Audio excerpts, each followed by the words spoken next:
the four angles of the chart. This is a bit of a continuation from last week because when we discussed the house systems and the quadrant house systems, we mentioned how important it is to set the lines of the horizon and the meridian in the chart. Well, that was at least what Rudyard was advising, and I go along these lines as always. But it is, I think you would agree, extremely important to consider both of the lines that are dividing the chart into four quadrants, and to then try to extract from that the meaning of the four angles, which are the points at the end of these lines, and see how they constitute the frame of existence and our basic reference point of who we are, what we need to do in order to apply our potential through all the other factors in the chart as well. At least that's how I look at it.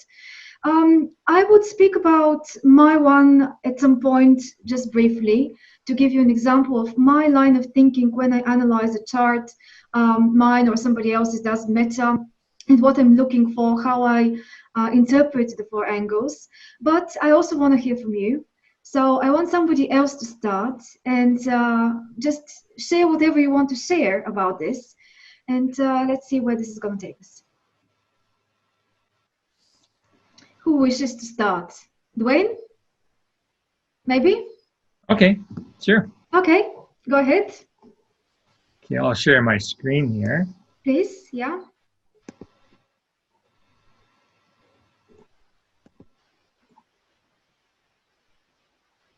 So what I did was just extract the essence of each Sabian symbol for each of the angles, and consolidated them all in one place. And this would be the Campanus orientation, and which is the one that I prefer. And yeah, it was really, the more I work with this kind of 3D representation, the harder it is to go back to 2D. I want to put all the factors in the chart up here, but it would get kind of crowded. So, but I think it gives. That? I'm sorry to interrupt you, but how did you draw up this graphic? This basic image I extracted from. That's actually shown in Arguelles' book, Earth Ascending. So this is me nabbing that image.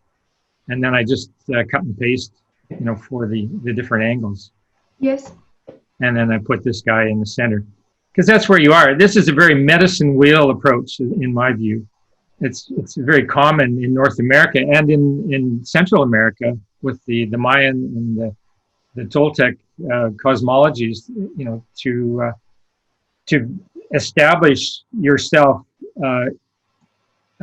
in a central place in orientation to your environment, and the zenith overhead really means a lot in those cosmologies. So for me, I've had experiences of leading groups of people in meditative walks, holding a vertical staff, and it really, that vertical element has meant a lot to me in my life, and the chart just backs it up, And of course, I'm looking at the Sabian symbols as some indication of what my natal potential is, and some kind of encouragement to live along those lines. And so I must say that having the zenith, I've known that my zenith was at Pisces 28, way back to when I first got a hold of the astrological mandala, which was in 73, I think. So I always had this zenith symbol of abundance, that was my birthright. I took that to heart, and on numerous occasions, when part of me would want to go into a completely opposite orientation to life, I would come back to this place of, well, no, if I just hold true to who I am, my needs will be met. And I must say, I've proven that true time and time again. the needs, the authentic needs that I've had, as opposed to, desires for this or that. My authentic needs have really been met, and I'm very grateful for that.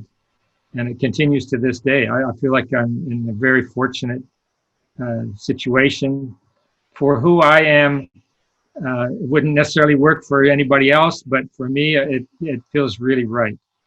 And yeah, using my birth chart and the awareness of the four angles has been a big part of that, my worldview. So, and this whole thing of the will, I get, both the east and the north will comes up as significant in that birthright. And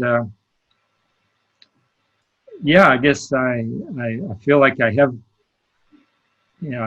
utilized my will in the sorts of ways that I'm guided to here. Response to spiritual forces, to the integration of personality through positive willful endeavors. Yeah, that's kind of how I have related to life in general. I don't know, any commentary? Where is the MC? Is the MC and Zenith the same? Thank you. That was my question. The midheaven and the zenith, yes. They are. They're the Thank same. you. Okay. Yeah.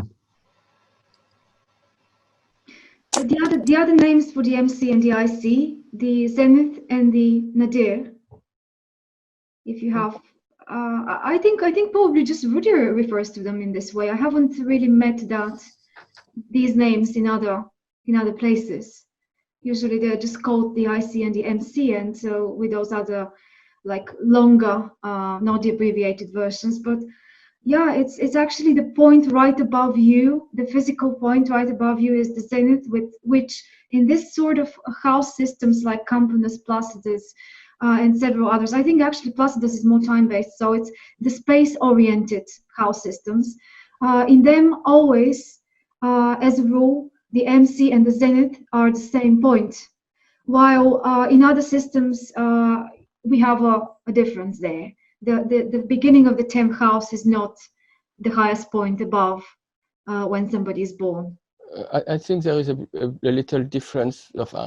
I understood the zenith as the exact point at the vertical above me, but it's the place where the sun is at noon only if we are at the equator, because the sun doesn't go that high in other places. Yes, where this can become confusing is based on the house system. So if we take only Campanus as an example, because it is space-based, that means that we actually look right above from the location where the individual is born. So if you were born somewhere closer to the equator, then that point will be very similar or the same as the real one over the center of the Earth. But actually, Campanus is taking, that's the main reason why I like this house system, is because it's taking into account the exact location where the baby is. Yeah, so that's... And not Placidus? Placidus, I think, is the same. I'm not sure. No, Placidus, I think, takes into account the center of the Earth. So the center of the Earth is the center of the chart, basically. And that's how it divides the houses. While Campanus is dividing the physical space around you when you were born at that location. Okay, and this would not be the same. That is going to vary, yes. If someone is born on the same date and time as you, but in a different location, then they're going to have not just a different descendant, but also the IC and MC axes are also going to be slightly off. And this orientation really aligns with Rudyard's notion of that each one of us has a star at the zenith. I mean, that's kind of a more of a philosophical than an astronomical indicator, I think. but it's like our access point into humanity. Each one of us is a star within the galaxy of humanity, sort of thing. And this really supports that notion.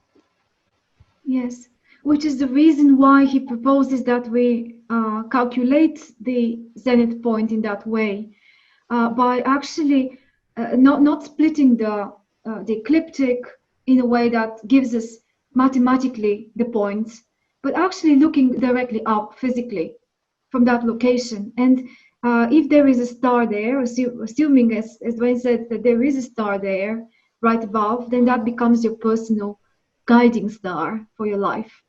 And maybe there is a connection with it somehow. By the way, I have read in the equal house system, which takes the every house cusp begins with the degree of the ascendant, which means that the 10th house cusp will be beginning with the degree of the ascendant, not the MC.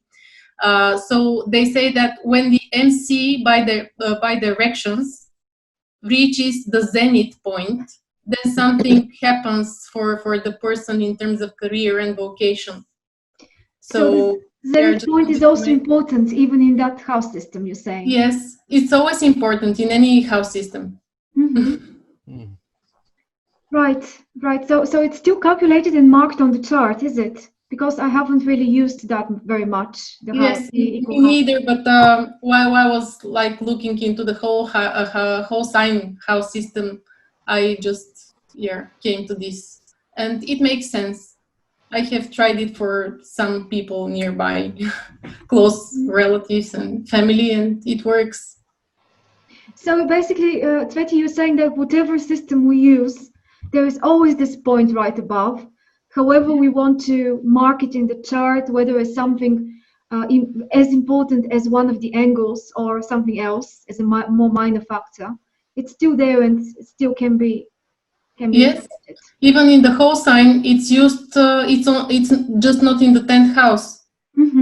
It can be a floating degree, as I mentioned last time, but still it's used, and it's a point for vocation and for your star, so to say. It's always read the MC and the IC axis.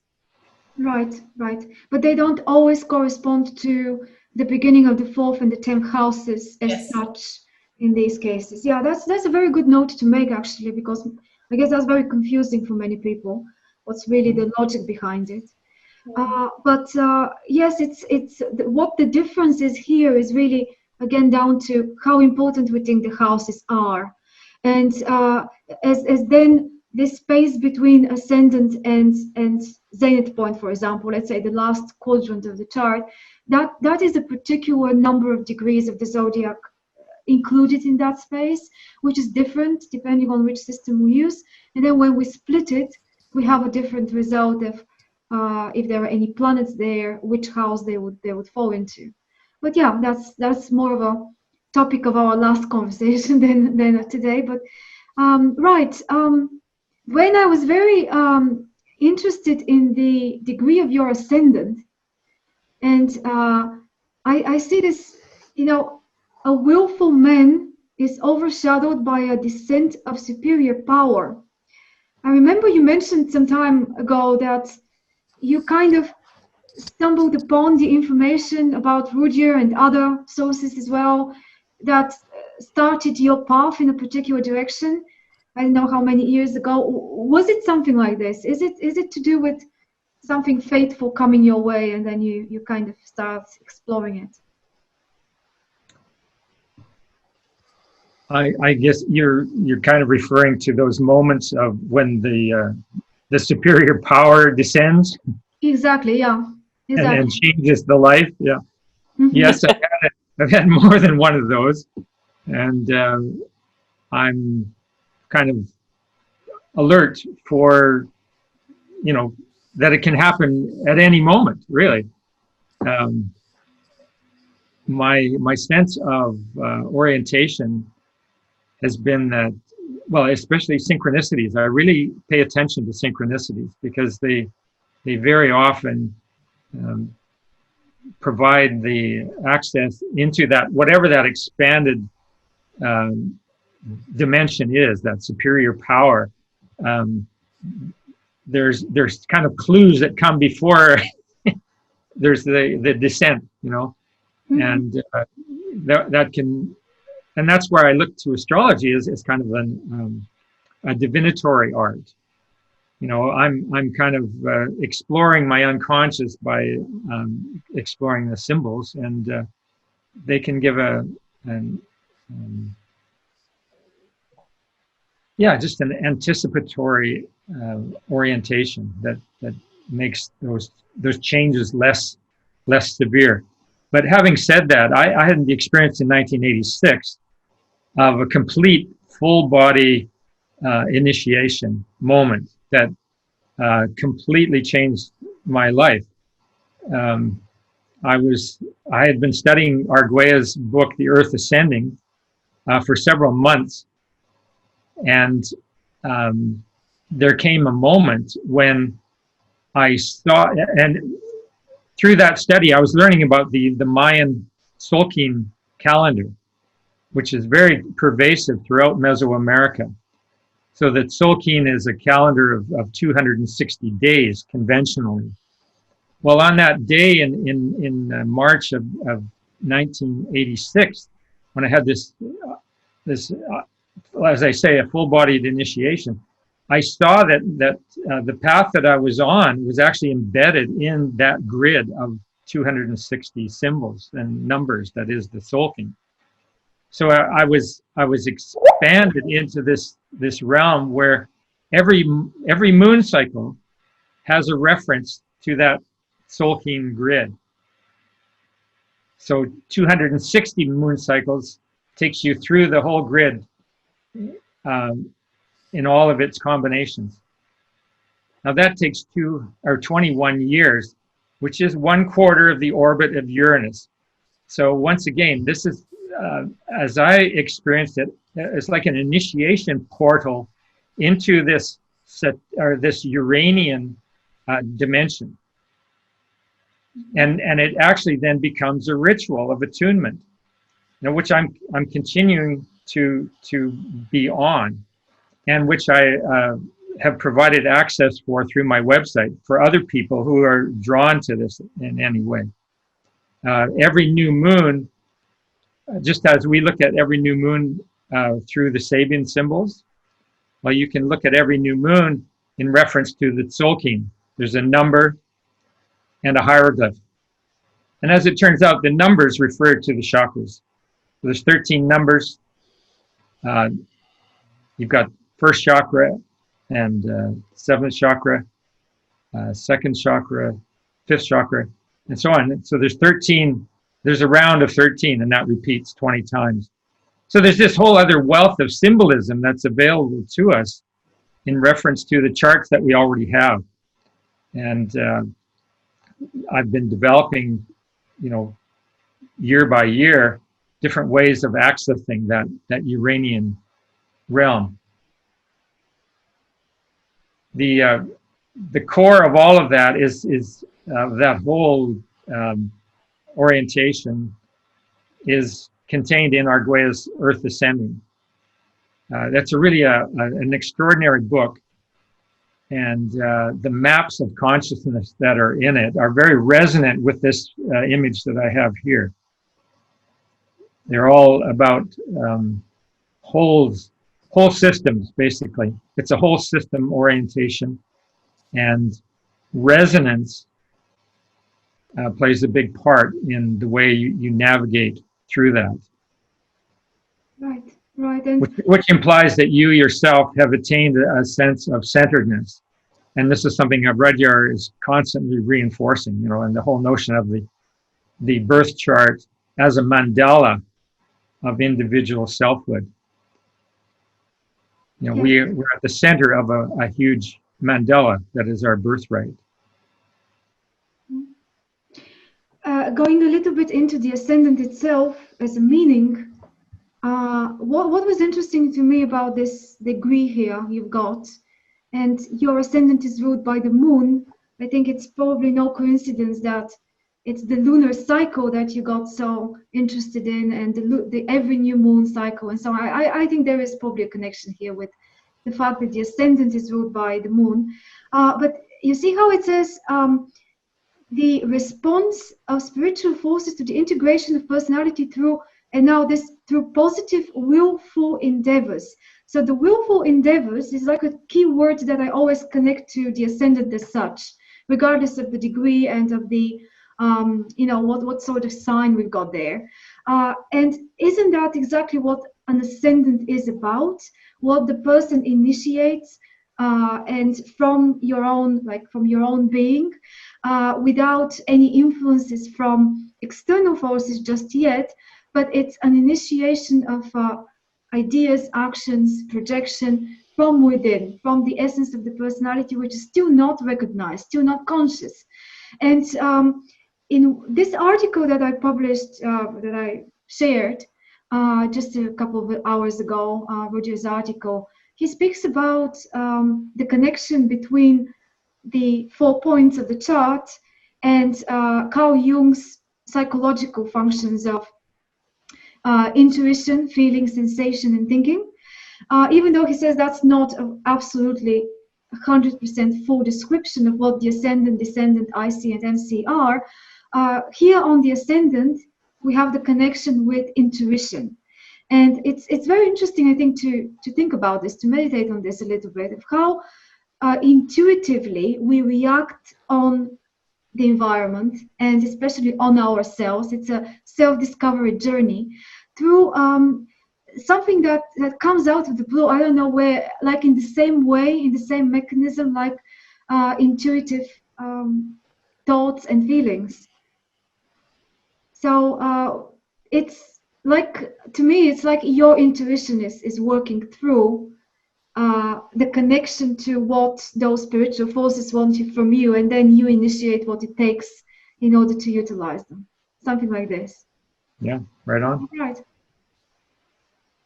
But this degree sounds like it's attuned to listen, attuned to take in the information, that Uranian information, which is then the connection to the sun in Aquarius in the chart. Maybe. Yeah. Yeah. And within the Mayan cosmology, the galactic center is a feature. It's the central feature of the whole cosmology. They call it Hunab Ku. And my Uranus is exactly opposite galactic center. So your Uranus is exactly opposite my Uranus then, looks like. There we go. That's interesting. Yeah, thanks to you, Dwayne, I discovered that my Uranus was on the galactic center. That is something that I haven't yet explored very much, but hopefully we can do that at another time. That would be another. The galactic center is what? The galactic center is in Sagittarius. The galactic center is like the point around the center around which our sun rotates. The sun in our galaxy rotates. Is that right, Dwayne? Yeah, I believe that's right. Yeah. And what degree of Sagittarius? I think it's the 27th now, even though you have to check that. Yeah, 27th. 27th degree of Sagittarius. But it moves very slowly, but still it moves. So when I was born, it was there in the 24th degree, where Uranus was at the time. But never mind. And how do you interpret it? I don't know. You say, Dwayne. How do you understand the galactic center? Well, the Maya call it the one giver of movement and measure. So it kind of, we're used to having the sun be central, but in this case, we have the sun subsumed under the domain of the galactic center. So it's really a transcendent factor, but it takes us into the deepest realms of our psyche, presumably. Can I ask if another way to say it is the great central sun? I think there is nothing there in that center. Nothing. Okay, so I've heard the Mayans talk about that, so I was wondering if... If that related to that point of the galactic center. As far as I know, but maybe I don't know for sure. The galactic center is like this point in space where the sun is revolving. Is there really something there? Dwayne, do you know? My take is that it's more that's the center of the mandala. You know, it's the universal heart. Mm-hmm. Isn't it a black hole? Yeah, I think I've heard somewhere that it's a black hole actually. Yeah, these are the different. You know, we have the astronomical terms and we have cosmological terms and philosophical terms. Mm-hmm. Then I think as long as we keep in mind the notion of depth, it's definitely about depth, and How do you Yeah. how do you calculate it for your birth when you were born? It is not calculated individually. The galactic center is always in the same place. It's almost like a fixed star, even though it's not completely fixed, because it moves forward in the zodiac slowly. But the galactic center is a point where it's to be checked. Where is it at the moment? And what we know is that it's on the 27th degree of Sagittarius at the moment. So if you have something in your chart which is around that degree or opposite that degree or somehow aspecting it, then that's how this comes into play in your chart. Because like my descendant is at 24 Sagittarius, you know, in 1961, like how would I figure out exactly where that was? Well, use astro.com and you put galactic center in it. Mm-hmm. yeah, it calculates. Yeah. Okay. Yeah, it can be. Maybe there are ephemeris for this as well. If you check online for the position of it over the course of the 20th century, for example, it's probably there year by year, something. Yeah. Yeah. It should have been somewhere in the 26th degree, because in 1950 it was in the 2609 Sagittarius. Then in 1980 it was at 2634 minutes, which is really a small movement. So it should be somewhere around 26, 27. Mm-hmm. Are you looking at an ephemeris? No, I'm looking at an encyclopedia on myself. I'm curious, just, yeah. Good. I have Neptune on the 23rd degree, and it's close, but I don't know what would be the orb. I have heard about the galactic center, that this is actually, it acts like a strange attractor, and this is where the soul goes to recharge every night when we fall asleep, and when the soul goes away. It's a bit abstract, not so practical, but I have read it, so yeah, wanted to share. This is where the soul goes after we die to recharge and so on. Yeah. Well, I guess we can assign so many spiritual meanings to it, provided the sun goes around that centers and we're part of the system of the sun. So I guess that's where the sun recharges itself as well, somehow. No? Hello, Thor. Hello. Sorry, we started a little earlier because I got completely confused with the timing. Okay. But we haven't done so much. I mean, Dwayne was just talking about this is the 4 angles of his chart. And yeah, we're still in the beginning, so welcome. Okay, thanks. And I also wanted to say hi to Gaurav. Hi, Gaurav. Thanks for coming back. Hi, Redalina. I was in the notion that I got late today.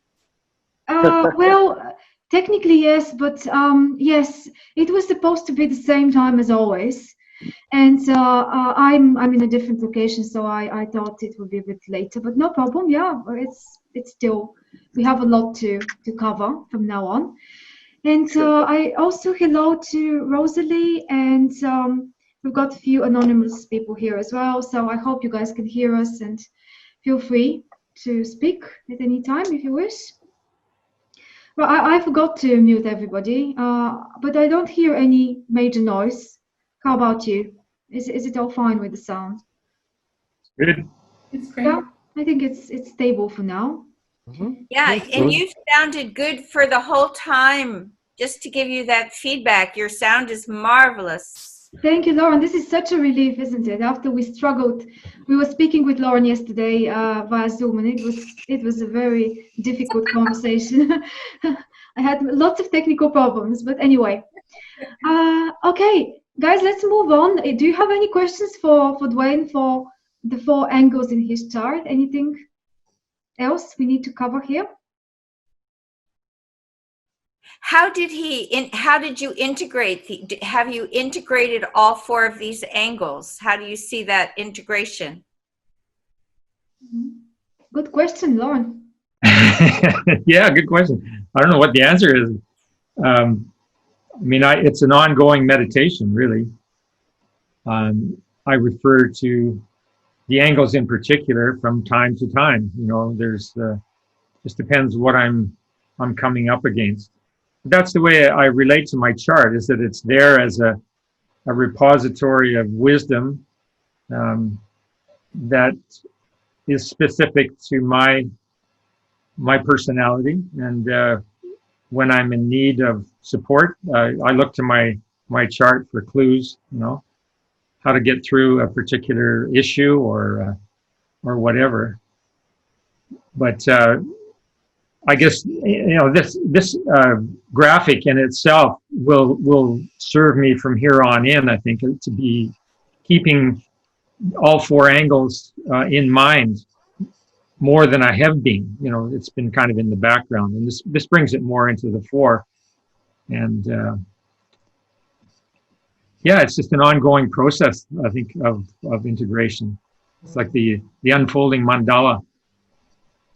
Would you take that a step further and then integrate how you're using the zenith then? You said, like, kind of now that you've integrated that, kind of like you have to do the 3D versus the 2D now. I'm still like kind of confused on how to work with that. I'm just curious if you could give some like practicality with it. I think what you're seeing in me is an orientation to getting out and experiencing the chart or the night sky, you know, as a very real place, astrologically. We can get, you know, stuck in our 2-dimensional representations and really miss that connection with the night sky. And then recently I had the encounter with the comet Neowise. I mean, that was really a really uplifting encounter. And you know, when I look at this chart now, I think of that moment, and with the comet in the sky, you know, that's kind of going from the chart in front of me out into the wild and experiencing that sky and having it be continuous, you know. When I look to the night sky now, I think in terms of these symbols, as well as you know, experiencing the planets directly. You know, Venus and Jupiter, their dance is always fascinating. It's fascinating to connect with the planets and actually track them night after night. You know, I'd like to do more of that. I wish our town wasn't quite as light polluted as it is, but yeah, I think there's, you know, keeping that zenith in mind. I just kind of refer back to those moments when I've received downloads. You know, it's a very real thing for me, and I'm always at the ready. Yeah, I live in Flagstaff, Arizona. We have a planetarium up here, and we've been taking like night walks, and the sky is just magnificent. You can see the Milky Way. It's just the blessings of just being able to look up at the night sky. Yeah, nice. Yeah. It's interesting how many astrologers never even think about the astronomical connection with things. Stephen Forrest is talking a lot about this. He's an avid astronomer as well, and he explains all sorts of different technicalities in his books. If you want to clarify things for yourself, I really recommend that. But I have a book to remember. Yeah. Let me get this. Just if people want the connection, let me get the book. Okay, yeah. So it's really, I think, a much richer experience, Yes. knowledge, and understanding of what we're talking about if we take it outside of the abstract, which is almost always the case, and connect with what we're really referring to, the real Yeah. planets and the real I stars. I so agree. This book, my sister gave it to me for a birthday present. Yeah, that's classic. You're too small in a little corner of the screen. Okay, it's called Astrology. Parker's Astrology, new edition by Julia and Derek Parker. And it has this wonderful part of explaining the astronomical background. And it helped me so much. Yes. I'm just saying that I had been wondering how to connect astronomy and astrology, and this book really did it for me. Yes, there are a few books. Maybe later on I can share something in the groups. But yeah, it's Teti is asking about the title and the author. So, Lauren, would you mind just typing Put it that in the chat, right? No, yeah, but type it in the chat for everyone to be able to. Just become bigger. Just become bigger when we finished with this screen share. You will be big enough to show. Yes. Yes, but I'll just write it here for. No, for I best to write it in the chat box, and I'm everyone just going to put it in the chat. Yeah, that would be great. Thank you. Right. And this connection with the night sky, I mean, Rudyard is calling all of us to at least once in your life find the phase of the moon you were born in. Mm-hmm. I mean, that is so fundamental to this orientation. And it's probably one of the simplest ways to have that direct experience. It's very, very meaningful if you have the context of the lunation cycle there, which is so much of what, I mean, this whole astrology, as far as I'm concerned, is based on the teaching of cyclicity that's contained in that book. And for, the emphasis on the lunation birthday, he's pointing to a very real, very visceral connection we all have to that particular phase. It can be a consistent empowerment, month after month. I'm fortunate I can look out in the evening sky 5 days after new moon, and there's my waxing crescent, and I find that really invigorating. I don't know if other people had a direct experience and can speak to that. You just reminded me of what Stephen Forrest says about the waxing crescent in The Book of the Moon, which is one of my favorite books. It's got a lot of astronomical explanations there on many things, including the void of course moon and the out of bounds planets and many things like that. But he's going through the phases of the moon. He's borrowing mostly from Rudyard and admits that. Says that he went through all sorts of different ways of dividing the lunar cycle into phases, and ended up agreeing with Rudyard that they need to be 8 phases, and that's how it's been described there. And about the waxing crescent, your one, Edwin, he was saying something to do with very, very young genius spirit. Of an intuition about the truth or the quality of things this is a very youngster type of like a child. He's talking about a child that is has written a very profound poem, and all the adults around the child are wondering how is it possible that a 10-year-old, or was it an 11-year-old, something like that, can write such a thing. But it's something very Uranian about that phase of the moon, I see, which is almost like you are a channel of different messages, of different abilities, and you display them out of the blue, even when it's not very, very logical for your age or for your situation or whatever it is. So yeah, I think this is so interesting how the phase of the moon relates to other factors in the chart that have nothing to do with the phase of the moon. For example, in your case, the actual Uranian Aquarian emphasis. Yeah. Anyway, I diverged a little bit, but why don't we go forward now? Who wants to speak about their chart now and the example you I would like to interrupt you before we are moving forward, since we were Yes. discussing the angles, why the galactic center was brought up. Can somebody give me a very short brief about that? Just to mention for those of you that came a little later than we started, there is a recording, and you would be able to also go back to the recording if you wish. I will publish it quickly, but if you want to remind us, Dwayne, what was the thing that brought up the galactic center? I can't remember exactly. I mean, remember? other than what's that? Goran was wondering how we came to discuss the galactic center earlier. I'm trying to remember the exact thread, but basically, I was mentioning that my Uranus, ruler of my sun in Aquarius, is directly opposite galactic center, and I've often felt like it's some kind of direct line, combined with the fact that I have asteroid Eros exactly at galactic center. So for me to discover those, well, to discover that my Eros galactic center came quite a while after I was already engaged with the Mayan cosmology, which places the galactic center at the center of the cosmology. So that kind of helped explain to me my inclination to that, because coming from the culture that I grew up in, there was no indication I would ever enter into that kind of realm.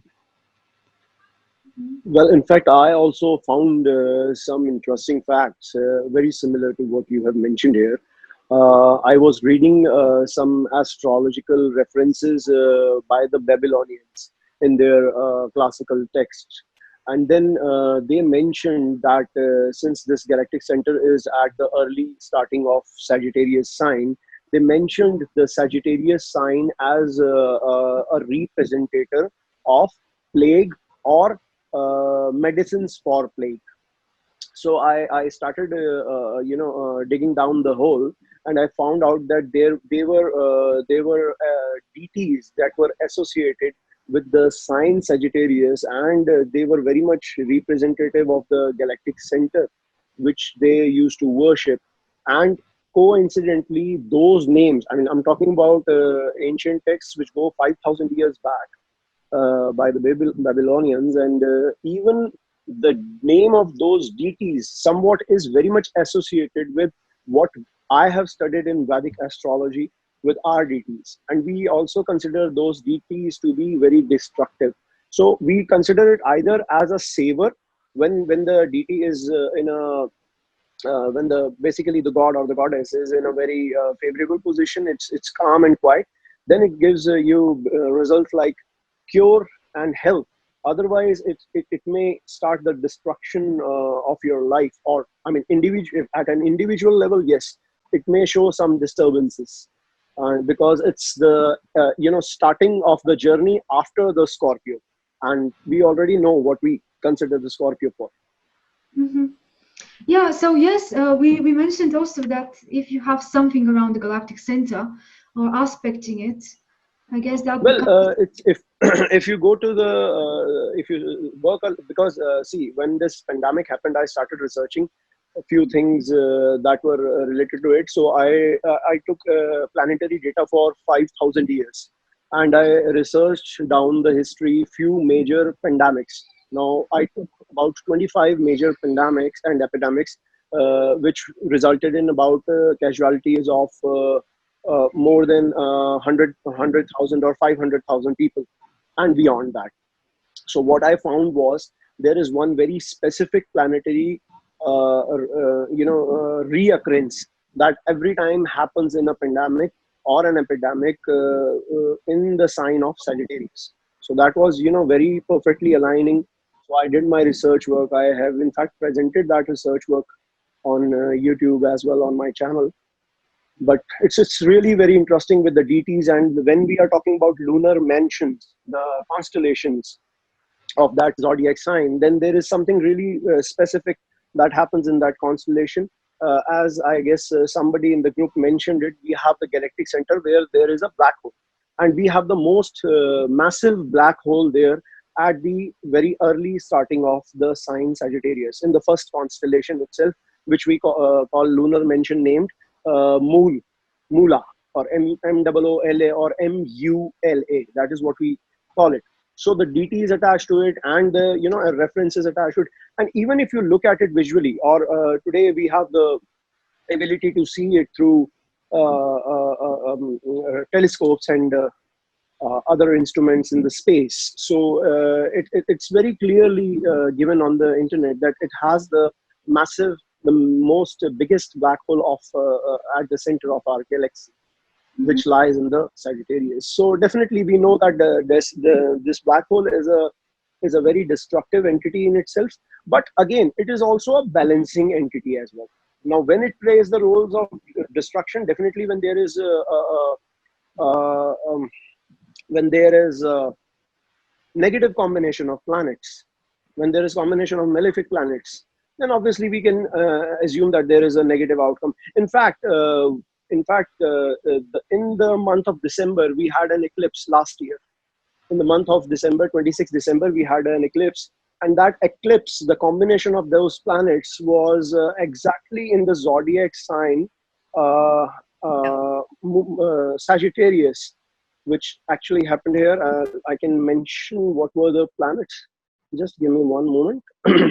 Okay, at that point of time, according to sidereal placements of planet, we had Saturn, the South Node, Moon, Jupiter, Sun, and Mercury in itself in the Sagittarius. Out of these three, the Jupiter, Sun, and Mercury, and in fact Moon, were in the Mula constellation. And this constellation in itself is not a very pleasant constellation, because this constellation indicates destruction prior to new creation. It also represents poisons, medicines, and because the symbol of this constellation in itself is roots. So getting down to the roots, and roots is something. Roots are something which support the life of a tree, but roots are again something which cannot be seen. And roots in Ayurveda have also been used as medicines. So a lot of mythology and observation, physical observation, goes along with that. So basically, it literally means roots or foundations, representing investigative researches. The DT attached with it is Niriti, which is also which also represents destruction of wealth and sorrows. And it causes lack of food, restraints, and confinement. And as we know, it got triggered this pandemic got triggered in the month of December, and we can see those results very much as of now in the society as well, and previously. So this constellation also represents sudden reversal of fortunes, and herbal medicines, as I mentioned, and alternative healing therapies. So even up till now, we can see that alternative healing therapies are in process. So, there's too much content. I won't get into that. Thanks, Gaurav. So that gives us a bit of a background on the galactic center importance and why we should keep an eye on the degree there and what's going on. I personally don't know a lot of predictive techniques. I can see that you are kind of researching this sort of connection between occurrences and astrological positions and so on.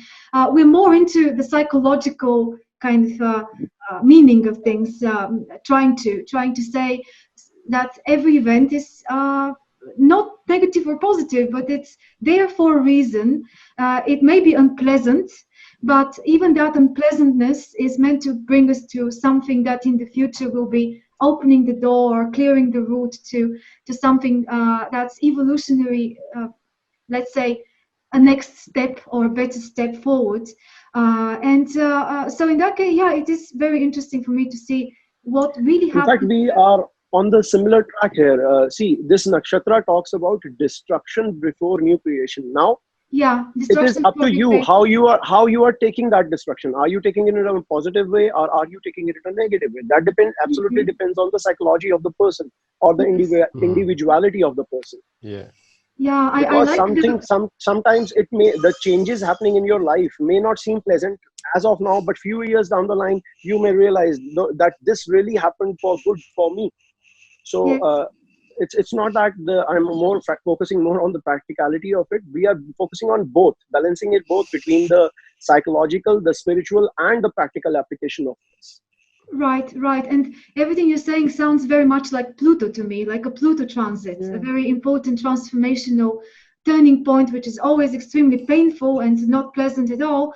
And if we want to go and classify it superficially as a positive and negative, it will definitely be a negative one.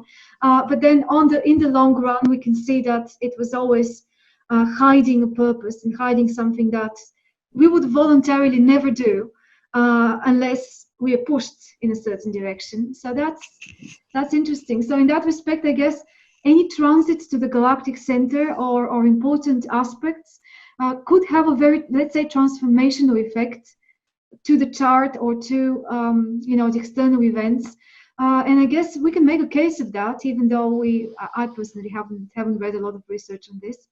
But guys, I just wanted to say, it sounds to me another way of describing energetically a galactic center would be a portal. And whenever you get to an energy portal, it's like a door where all kinds of things can enter, many blessings, many destructive forces, but the energy is a portal. And it's probably a portal to the outer galaxy, this realm. Yes, that's what I mean.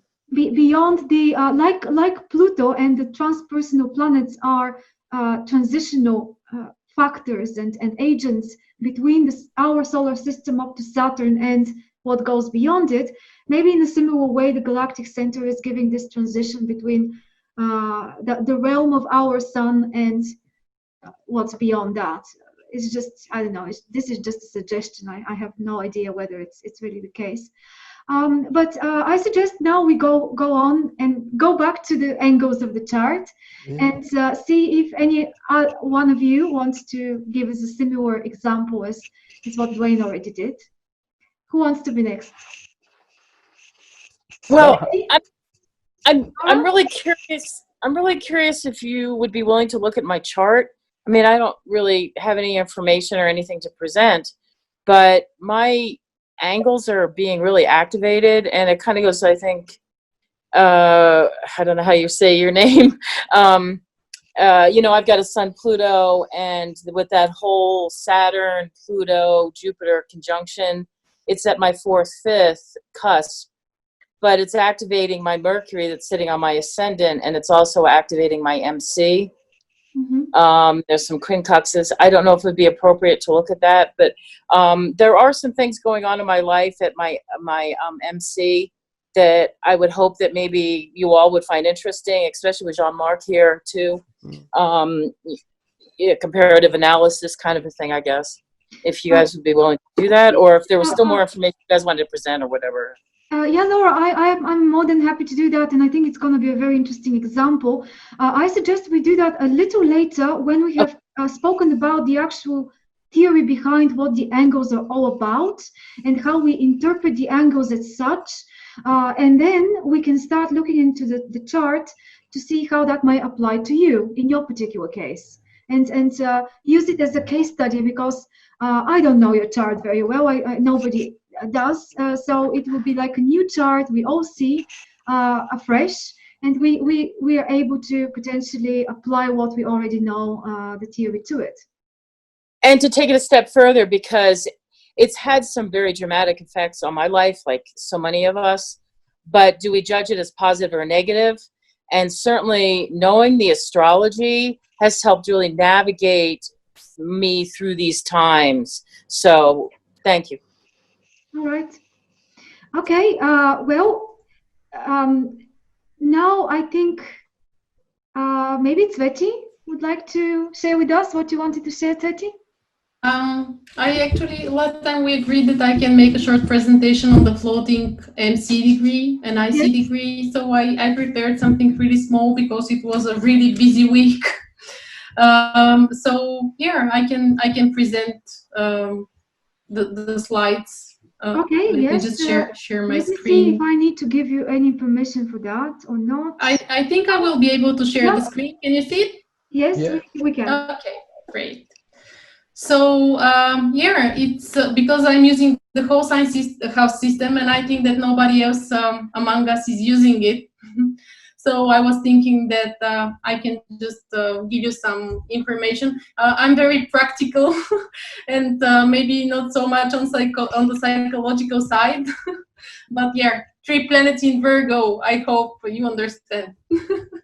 So yeah, the whole science house system, just to remind you, it's actually the system which takes the ascendant sign, and it becomes the whole first house. And it doesn't matter in which degree the ascendant will be. It can be at 0 degrees, it can be at 29 degrees. It still becomes the whole first house. And then every sign is a whole house in the chart. So this is why the ascendant and the descendant, they will always be in the first and the seventh house. This is something that will always be in the whole sign house system. But the midheaven and the IC, they will be a floating degree. They will be like there are no intercepted houses, no locked houses. So the MC can fall into the 8th, into the 9th, into the 10th, into the 11th, or in the 12th house. And I know for someone's daughter who has the MC even in the 7th house, because she was born really, really south. So yeah, it can happen, but it's very rare. And most often, the midheaven, I have seen it fall into the 9th or into the 11th house, except for the 10th. So we all know some theory, you know, the house of the midheaven will actually give us a clue about the topics that will be relevant to the person's career and vocation, and it will be like important on a psychological level for the person to feel satisfied with what they're doing, this house where the midheaven falls. And the midheaven will bring career and life direction theme into the house that it falls in. It's like setting a tone and gives us some focus in the career. So as I mentioned, the most common positions will be the 9th and the 11th house, except for the 10th. And the IC at the same time, it will be falling into the opposite house. So and it will be showing us early family environment, just as in any other house system that we know, a quadrant, I mean, Placidus, Koch, and yeah, many others like Campanus you use. So the IC will have the same meaning, but still it can give some additional information on the topics that were really relevant in the early childhood of the person upbringing, and you know, they were important. They played some role into the development psychologically and also in terms of events. So when we have the MC in the 8th house, it's like it's the house of crisis. We all know it. It's like the person can be going through really ups and downs, like many changes in their career, in their lifetime. And it usually, I had 2 clients with the MC in the 8th house, and they were both very much involved into 8th house career. One of them worked in the ER, it's an emergency department at the hospital, and the 8th house rules emergencies. And the other one was a midwife. She was, you know, and the 8th house is the house of birth and death. So they were both like helping people transition from one state into the other, like helping them transform even the body, you know, when women give birth. It's a really such a situation.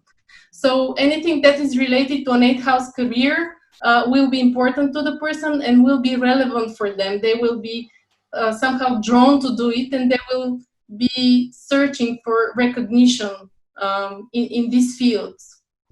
And I have chart examples for each position, but maybe we can look later because I don't want to spend so much time on that. But this is one of the persons. She is a midwife, and she has the midheaven degree. You can see the whole sign house system here. The ascendant is at the 2nd degree of Gemini, and then the Gemini sign becomes the 1st house, and then each sign is a separate house. and she has a whole stellium in the 8th house actually. So she is really drawn to 8th house careers, really. And to take it a step further, I will always be looking at the rulers of the midheaven and the IC when I look for early childhood environment. And usually the IC, in this case, it will be in the 2nd house because the 8th house is the midheaven. The IC will be indicating some psychological blockages for you to develop the MC. So what is holding you back so that you develop the MC and become like separated from to grow up, so to say, to become a separate individual from the childhood environment and from the family that you were grew up. So going further, when we have the midheaven in the 9th house, it's like being drawn to higher knowledge and to divine will. And these people, they even if it doesn't have a very strong somehow if the career is not a 9th house career, like for example, my husband has the midheaven in the 9th house, and I was like wondering all the time, okay, he has the midheaven in the 9th house, but why? He doesn't work with foreigners, he's not in education, he's not in, you know, higher knowledge, he's not spiritual at all. So, but actually thinking about it, he actually became a specialist in his field when he was in the United States. He found out what he wanted to do and he developed and acquired the skills and the knowledge for his career abroad. And he was there for a short period of time, but it actually had a huge impact on his career. So he developed it further and he has been doing this for more than 20 years already. So it had a huge impact. So when the midheaven actually falls into the 9th house, it will be actually anything related to publishing, storytelling. We know the meaning of the 9th house, you know, but all those 9th house careers, travel, learning through experience, you know, being in different cultures, being interested into foreign languages and having high, these people usually, I have noticed, they have really very high moral, and they really need it at work. If they don't meet the standard that they have in terms of moral principles and being somehow aligned with their divine will and feeling, then they cannot really go on at a certain workplace, and they keep on searching until they find it. So yeah, then we go on with the 11th house. I will not be talking about the 10th because it's very common and we all know it. So yeah, when we have the midheaven in the 11th house, then it will be all about groups. It's the collective, and people are usually drawn to a certain career because of their ideas and their aspirations. And it will be really the most important thing, their motive to start searching and to start dealing with a certain job. Is it useful for the society? Because 11th house rules systems without a center, like the internet, the society, you know, the body, the skin, even. So it offers a great variety of possibilities. But yeah, the most important thing is it aligned with my ideas and my aspirations, with my dreams, so to say, because the 11th house is the long-term goals, but in terms of my aspirations, what I dream about. So is it aligned with that? And is it useful for the society, or at least for a bigger group of people? And of course, depending on the sign, it will be in different directions, you know. It will be different if it's Pisces and if it's Aries, you know. It's always one will be more fighting to achieve the rights, and the other will be more inclined to doing maybe charity stuff for a certain group of people. And yeah, also when you have the midheaven in the 11th house, I have seen it that people are being supported into their careers somehow by some benefactors, they're kind of lucky somehow. They somehow fall into place at one point. Of course, we also look at if there are planets conjunct the midheaven and so on, and where the ruling planet is, it will give us additional information. But only having the midheaven in the 11th house is already kind of give us a clue what will be the underlying motivation of the person. And then here, the 12th house, it's all about charity, working behind the scenes, like having service orientation, servicing people who are underprivileged, and spiritual industry, anything related to mental health, and somehow working, being hidden is important for these people. When they become in the spotlight, they somehow feel uncomfortable, and they aim to be making contributions to underprivileged groups, and in a selfless manner, somehow behind the scenes, not wanting to show themselves. And that's it actually. I have got some example charts. Like, we can do Agatha Christie if you want. She's very famous. And I also have Oprah. Why not surprised that she's got the midheaven in the 9th house? Agatha Christie. Mm-hmm. Yes. It's all about storytelling, yes. And she also has Venus in the 3rd. Again, communication, and it's all about mysteries because it's in Scorpio. So it's very visible, and it's all about publishing.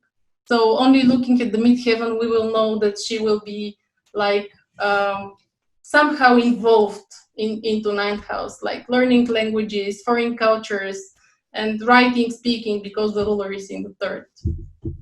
Yes. So it's very obvious. When you get used to it, it becomes really obvious. When you look at the chart, you somehow know a part of the person's vocation. It becomes really obvious. And when you mention it to the person, they really resonate with it. So practically the floating midheaven degree really made me choose to a certain extent the whole sign system, because it works very well with the rulers. It always works with the old rulers, not with the, it doesn't work with Uranus, Neptune, and Pluto. Sometimes I would look at them as second rulers, but the reason is ancient rulers, they are planets that are moving faster, and practically they can have some impact on the material plane for us. And while the Uranus, Neptune, and Pluto, they will be more having an impact on the psychological level. And because people want usually a reading that will give them practical results, this is why I'm really focusing on the ancient rulers. But of course, if somebody, it depends on the person, of course. I will be looking at the second rulers as well sometimes. So and look at Oprah's chart, just to get an idea. It's in the midheaven is in the 11th house. It's in Libra, all about groups, relationships, and it's really obvious when you look at it. And Venus is Kazimi almost with the sun. It is Kazimi with the sun in the 3rd house again of communication. It's in Aquarius, being free, and we know she has magazines, she has a talk show. It's all about communication, and it becomes very obvious when you look at it. So it really gives some additional information as to what a person will be feeling satisfied with when it comes to vocation. Right. Yeah. Thank you, Sveti. Well, that was a very interesting technique to give an answer to someone asking what should they do, or what kind of narrow down choices I should concentrate on in terms of career. I look at this in a very different way, but never mind. That's such a good shortcut, which seems to be working by what you demonstrated. It's some practical suggestions to integration and out there in the world, I guess, what we call the NC. Yeah, and it's always like we would always be looking at the ascendant and the descendant as well when we look at the person's chart, because the midheaven and the ascendant, these are the most important points in the chart actually. And practically the way I look at the ascendant, it is actually because it represents us, our awareness, not only the body but also the awareness. It will be actually the ascendant in its ruler position and strength. They will be giving us the yes or no answer as to whether we should choose or not choose the midheaven desire. Mm-hmm. It will be actually the ascendant who will be choosing it, whether to do it or not to do it, and how to do it exactly. So yeah, once we manage to satisfy both the ascendant and the midheaven position in the chart, then we feel free and happy to just go on with what we're doing. Right. I just want to say that for me, you have absolutely in this whole system solved mine MC in the 10th. It falls with your system. It's 23 or I'm sorry. The ascendant is 2317, so like 24 degrees Aquarius. And when I do that, I have my MC in the 11th house.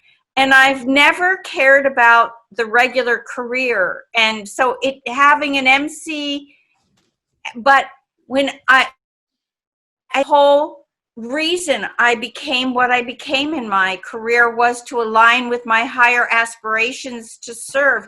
When I was a mathematician, then I switched to music. It was for the idea if it could help in this. I was doing music therapy with a mentally retarded and autistic and psychotic and everything, and I saw how music made such a positive impact. And since I had just studied music all my life, I went full on in the conservatory, which I was half and half, to continue in music. So my career has never been a career where I wanted to make money. I just want to do and serve what I'm aligned and what I'm meant to do in the world. So this is the first time I've ever had a wonderful shift for how it could show my vocation. Yeah, and yeah, thank you for mentioning that, because there is some we can make a differentiation between vocation and career. And when we want to strictly look at career and how we can, you know, earn money and so on, then we will be looking at the 10th house and the 10th house ruler, and not only the midheaven, because it will be giving us some information of what the person will be doing exactly as a career. But then they will not be feeling so satisfied. Probably they will be still searching for the thing that's theirs, that they feel theirs.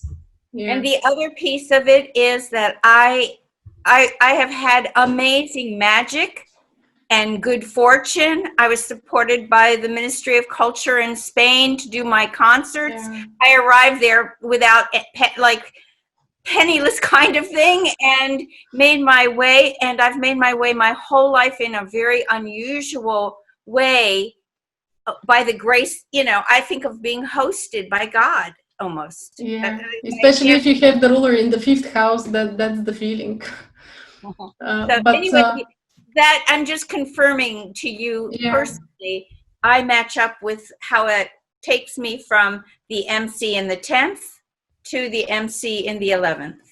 Thank you so much. Thank you. Thank you too, Sveti.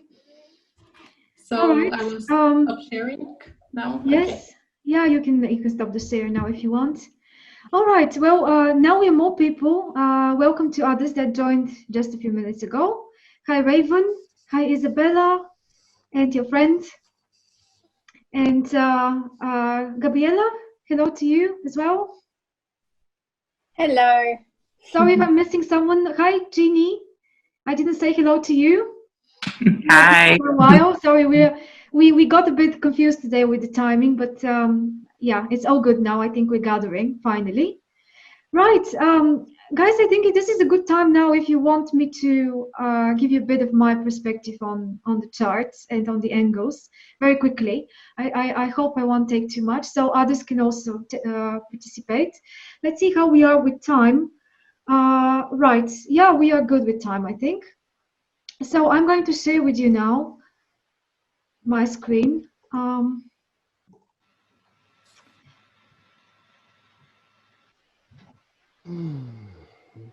So let me just find what I wanted to go to. Here we go. I haven't really prepared anything. I just wanted to run you through the way I think about all this, as it's, I think, probably a bit different from what others shared so far. I'm just adjusting the window so everything is properly seen. Okay, right, I hope we're good. So that's my chart. It's just for the sake of example. So I can show you where the angles are here. And first of all, I wanted to stress how, to me personally at least, it's extremely important to look at the chart as a whole picture. That's like the #1 rule in my book of interpretation. Because if we try to pick up any single factor, we can always find some sort of reasoning or even proof that that works and that's applied somewhere in the life, and it probably will be. But it's very dangerous, I think, if we take it out of context and just consider one thing and say, oh, that explains something, because actually it may, but I believe it's the whole picture.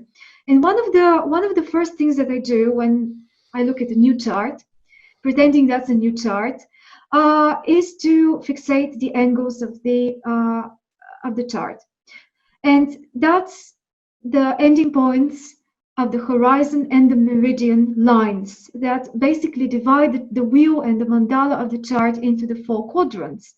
And as Rudyard says, this is the basic framework of reference to the personality, and the 4 points are very connected. They're not just connected, they can work with each other, and they're supposed to work with each other, especially the opposite ones. The ascendant is constantly and inevitably related to the descendant, and the MC to the IC. So it's very strange when textbooks or anything speaks just about the ascendant, because always we have to assume the descendant there as well in order to have a full picture, a real meaning of what we're talking about. Same, I think, with the IC and the MC, and I'll try to explain how and why. So in this case, it's 4 fixed signs I've got in my chart. I was hoping somebody else maybe can show us your chart and talk about not just the Sabian symbols and also the actual signs on the angles that we've got, because this combination of signs, of 2 opposition signs, is a very unique thing, and the thing around which our orientation to our life actually revolves around. We can discover that in the process of interpreting it. Now, the ascendant here is 25th of Taurus, and 25th of Scorpio is the descendant. It is very important when there are planets very close to one of the angles of the chart, as I think of the angles as magnetic points which are very highly activated, and ones that attract almost like a very strong magnetic field, everything that touches them or is very close to them, and that becomes a crucial planet, a big player in the chart, one that's exposed more, visible more. Other people can see that function in us if we have it on an angle more easily, and it is also more straightforward to identify with that function, so that it overcomes the influence of other factors which are a bit more hidden in the rest of the houses of the chart. So I don't know where to start from, because that's a very big topic. I recommend you read the article that I posted on my page just before today by Rudyard, where he goes over these 4 points, also in terms of Jungian psychology, and relating the ascendant with the intuition function, the IC with the feeling function, and here it becomes interesting because it's reversed. The descendant is actually the sensation function, and midheaven, the thinking. So for me, for example, the midheaven is a lot more than just career and just vocation. This is part of it, but the reason we're talking about vocation and career with the MC, for example, is to do with what the MC is for to begin with, which is the person's orientation and participation in the larger scheme of things out there in the world, how we apply ourselves, how we apply all the results of what we are and what we have been through, experience, knowledge, thinking, relationships with people. All this, if integrated well, is then supposed to take part in the bigger scheme of things. And the best way we are advised by the chart of how to do that is by analyzing the degree and the sign on the MC. Now, I can see how we can integrate what Sveti was talking about in this as well. It doesn't need to be fixed to the beginning of the 10th house as a logic. I think what I'm talking about can work with the whole science as well, because it's the degree of the MC, and it can have this tendency to be more oriented to the previous house or to the next house, or maybe even further afield in the chart, so that we get a bit more of a concrete idea about what is that specific thing or group of things, an archetype, that the person can orient themselves to in order to choose. It's not really a job or a career. It's more an activity that makes you a realized person, makes you one part of the whole that has found its real function and its real place where it could be appreciated and can get some rewards back from that society that it's giving to. So let's go back to the ascendant. My ascendant is in Taurus in the 25th degree. The degree is talking about a large public park available for everyone to use in the Sabian symbols, a place of enjoyment, of joy and sharing of common resources. Something quite social is what they talk about here. So I have been trying to meditate on this to figure it out. But the sign Taurus is a very pleasure-seeking sign to start with. It's an earth sign that seeks fulfillment of the senses and real direct experience of the environment.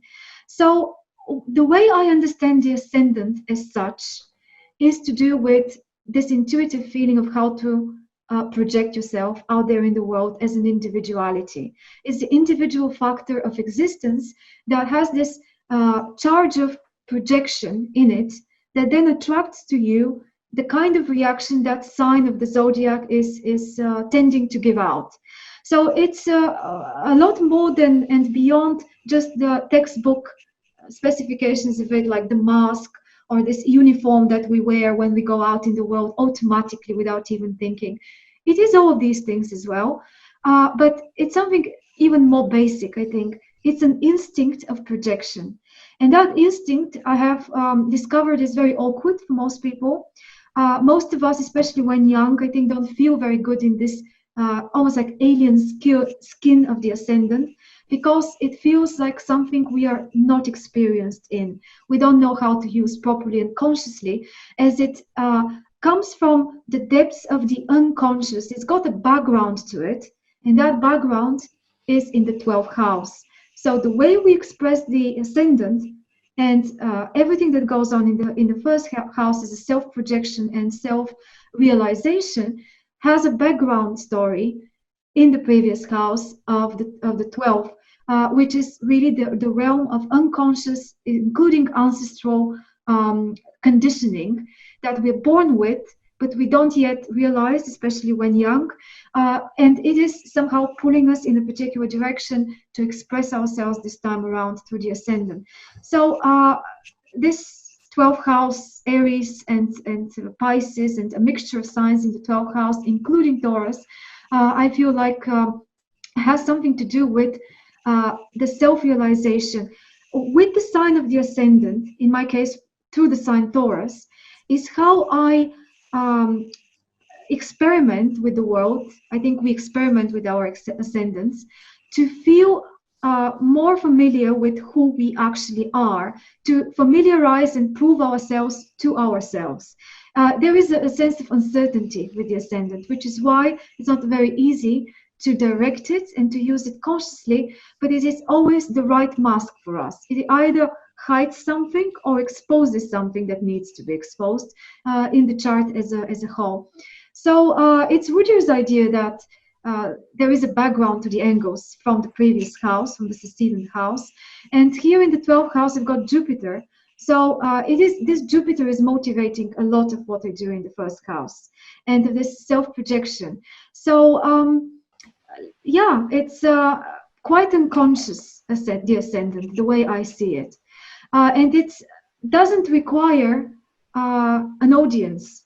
It is really, to me, more to do with who we are and what we are when we are alone, or when we don't have to respond to relationship, but we need to just project ourselves out there in the world.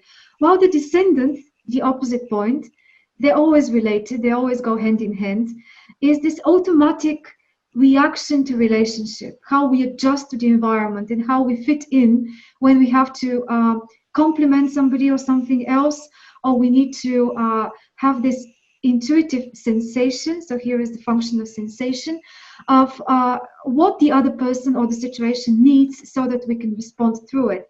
And you see how this chart is very descendant oriented. Everything is around the descendant, and that makes that angle the most important angle. I don't think any one of the angles is more important than the other.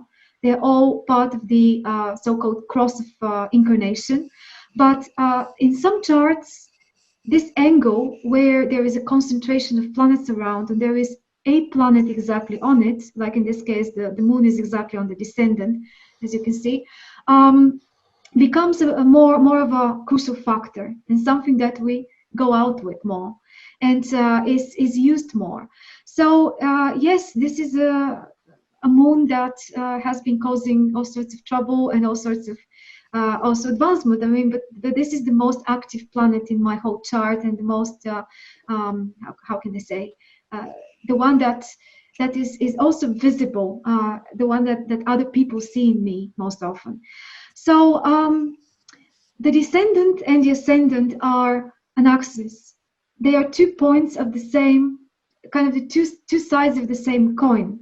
And you cannot have, obviously, any other sign opposite your ascendant than the one that's naturally in the zodiac. It's polarity. And the polarity that balances it and that gives it a mirror image of itself. So through relating to people as a Scorpio, I have been able to discover my Taurian productivity. So the sign Taurus is about me understanding who I am gradually, step by step, through being efficient, productive, and the builder of something physical. Something, that's what this ascendant calls for and wants. It wants some sort of materializing of anything that you are able to do, so that once you have the products of your actions, you can look at them and say, well, let's see what this tells me about myself. As we are studying ourselves through the ascendant, but then we are studying other people, their motives, their feelings, what they need from us, what they expect from us, and we're also projecting our expectation to them to the descendant degree.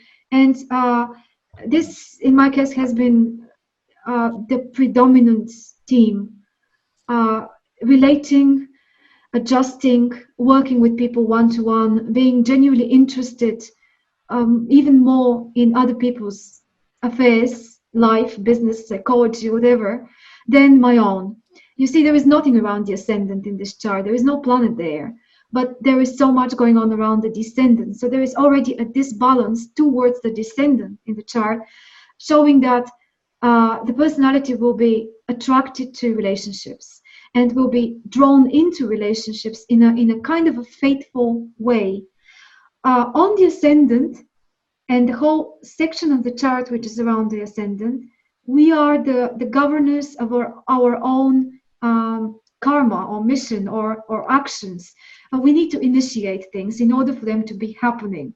So if we don't do anything, nothing is going to happen. If we go in a particular direction, then we are becoming transformers of the environment. But with the descendant, the opposite degree, you are more in the hands of fate, more in the hands of the environment, other people, other situations that are triggering you, and they're asking for your response. So what I'm trying to make a case here for is that with the descendant, we need to adapt, respond. The free will is about how you react to what's going on in your life and what's happening, what others throw at you. While on the ascendant is this self-initiating impulse of you giving out and you throwing out to others. So yeah, this is already going too far. So I would switch now to IC and MC.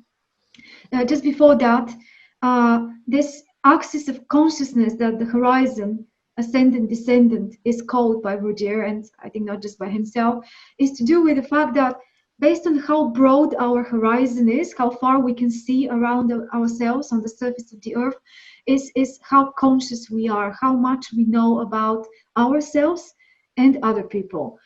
But when we get to the other axis, the vertical axis, this now is more to do with applying ourselves in the world and in this particular lifetime as a power force, as a force of interaction, transformation, and it's the axis of power, the way they call it, the MCIC. They're also very related because on the IC, it's not just about family, beginning of the fourth house and all those standard definitions of early family environment and parents and so on. Yes, these are the parental houses in psychological astrology, but I think we need to go a bit further here to understand what this is all about.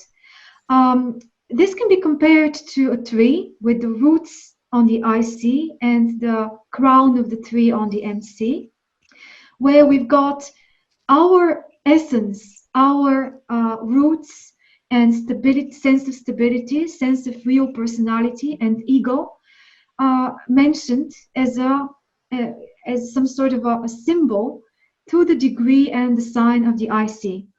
My IC is in Leo, and when you look at where yours is, I think this is probably the factor, and so little spoken of factor in the chart, that is to give us an idea of who we really are deep inside.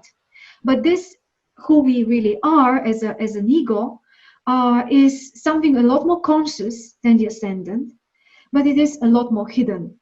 The ascendant is something that we cannot really hide. It is, it is written down on the face, and it's very difficult to hide it, if not impossible. But the IC, down at the bottom of the chart, underneath the surface of the earth kind of thing, towards the center of the earth, is the most hidden part of the personality, our secrets, our personal unconscious, our essential fears and struggles, but also what is ultimately most important for us to feel secure and to feel that everything is going fine and that we are doing all right. So we need to be acting out in a positive way the sign of the IC in order to feel stable, capable, and from that to project ourselves out in the world to the MC. The MC is in other words very hard to work without a stable base and foundation of the IC. If the foundation is positive, rather positive, if we had a good start, a relatively healthy family life when we were young and vulnerable, and this gave us the perspective of how to develop our skills and abilities, which are very personal and very individual as potential, then maybe we manage to get to the positive expression of the MC as well. But otherwise, it's extremely difficult. There is so much to overcome on the MC, and usually we fall into the trap of choosing a standard social vocation or a career that is just financially supposed to be giving us some rewards, or following the line of what our family wants from us or society wants from us. What really is the essence of the MC for me is to be able to stand up for your own truth and to find a way somehow practically to apply your truth out there in the world, but not just to impose it on people, but to make it somehow needed, to apply it where it's needed, and to realize how you can do that in the most effective way.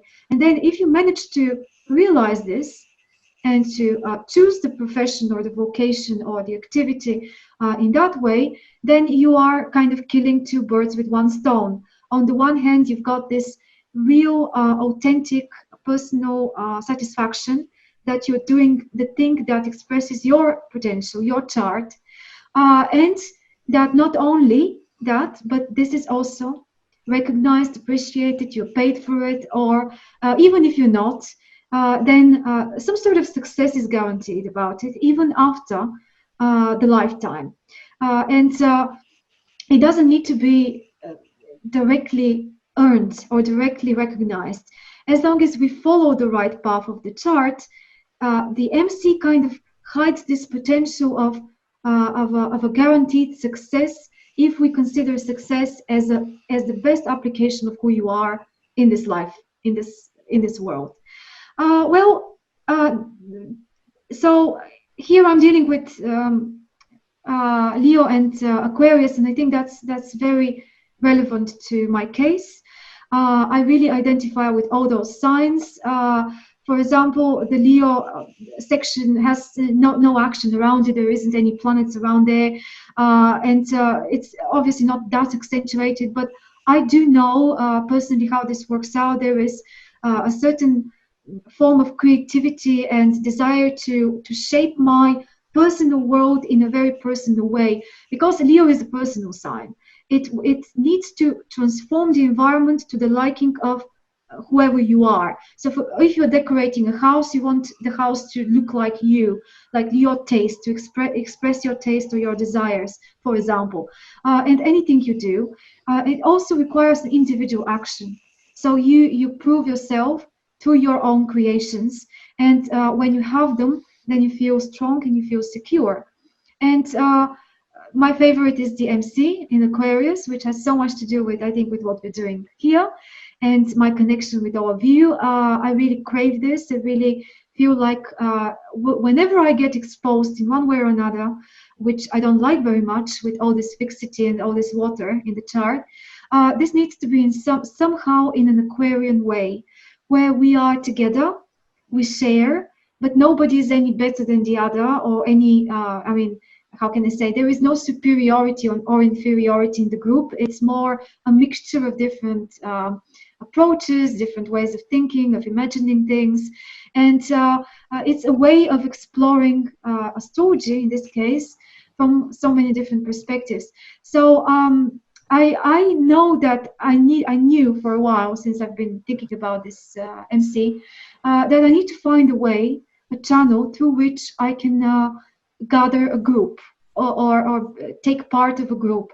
But ideally, this needs to be my initiative, because that's my IC, that's my MC, and I need to be kind of at the core of that organization.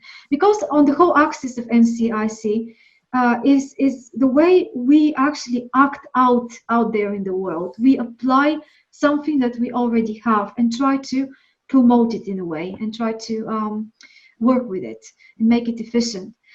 So much more can be said about it, about the angles. Just in conclusion, because I already spoke too long and I want to leave more time for you guys to continue. I think this correspondence to the psychological functions by Jung can give you so much additional perspective when you look at the chart of someone, of how my way of intuiting how to be acting and how to be presenting myself, intuition function, is very physical and very practical, Taurus. But my feeling about things and my way of stabilizing my own emotions, lunar function, I see at the bottom of the chart, is to do with independent spirit and achievement, a Leo kind of achievement. Then when we get to relationships and the adaptation to others, it's exactly the Scorpio strategy that I apply.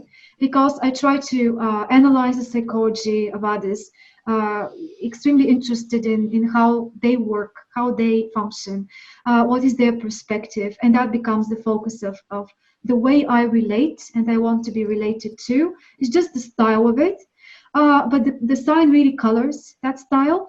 And then when we get to the to the MC, this is really like a summing up. It is supposed to be, the MC, a summing up of what happened in the journey between the ascendant and the zenith point, how we initially got born, started feeling around, intuiting around the world. Then we got some experiences, positive and negative, pleasant and not that pleasant, in the IC. We translated those experiences in interactions with other people. And now at the MC, we need to make some sort of a conclusion. What was this whole thing about? What is the meaning behind my experience? Why things are the way they are from my perspective? And my perspective of thinking and of logic is supposed to be Aquarian, because that's where the MC is.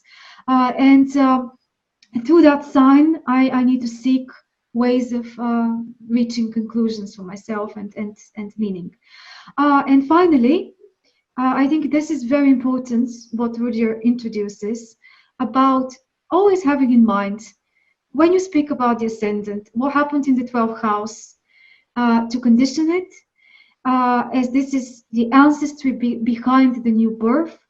Then on the IC, we need to think about what happens in the 3rd house, in other words, the environment around us, which conditioned our feelings and experiences and interactions with our closed environment and our relatives, family, and the personal world. Then in the 7th house, how we are with our relationships, how good we relate, is to do with what sort of personal transformation we may have went through. In other words, the 6th house. So if, in my case, so much goes on in the 6th house, so that house conditions the results of the 7th. And if I, presumably, the way I see it is, if I could do a good job in the 6th house, and I go through my personal struggles in a good transformative way, where I'm able to, kind of improve on things, 6th house style, then I would become the better partner, or the better one that is, able to read the other person in the 7th house. So similarly, how we think about life, what are our major goals, what we want to devote ourselves to, what we want to, not just work, but how we want to apply our potential in the 10th house or on the MC, is conditioned by our thinking philosophically, the knowledge, the education, the philosophical background, the cultural conditioning that we were subject to, all topics of the 9th house. So you see how things go progressively, and when we reach the angles, these angles are not just kind of signs of the zodiac expressing themselves out of nowhere and doing something out of nowhere. It is all a process, it is all a wheel that's connected, and all the factors are connected to each other. So I hope that clarifies a few things from a slightly different perspective for you, if you're not very familiar with Rudyard's work, because here I'm really trying to more closely follow the way I understand how he advises that we look at the 4 angles. And especially if you explore the Sabian symbols on your angles, you may discover that they tell a story, and I saw that in Dwayne's chart, as he had listed them, and I was able to see you, Dwayne, in every single one of those symbols there. And yeah, it's interesting, I think, to look at that from this angle as well. Yeah. Thank you. Now you can, show us other things if you want, or let's speak about another chart, or we can take a look at Laura's chart if we don't have time for something. And I also could just say my Sabian symbols if that's another thing I'm prepared for. Yes, Lauren, go ahead. Well, hold on. My ascendant was what struck me so long ago when I was 28 and I was given the Dane Rudger Sabian symbol for it. When I was 28 was my first chart, and it was a man having overcome his passions, teaches deep wisdom from his experiences.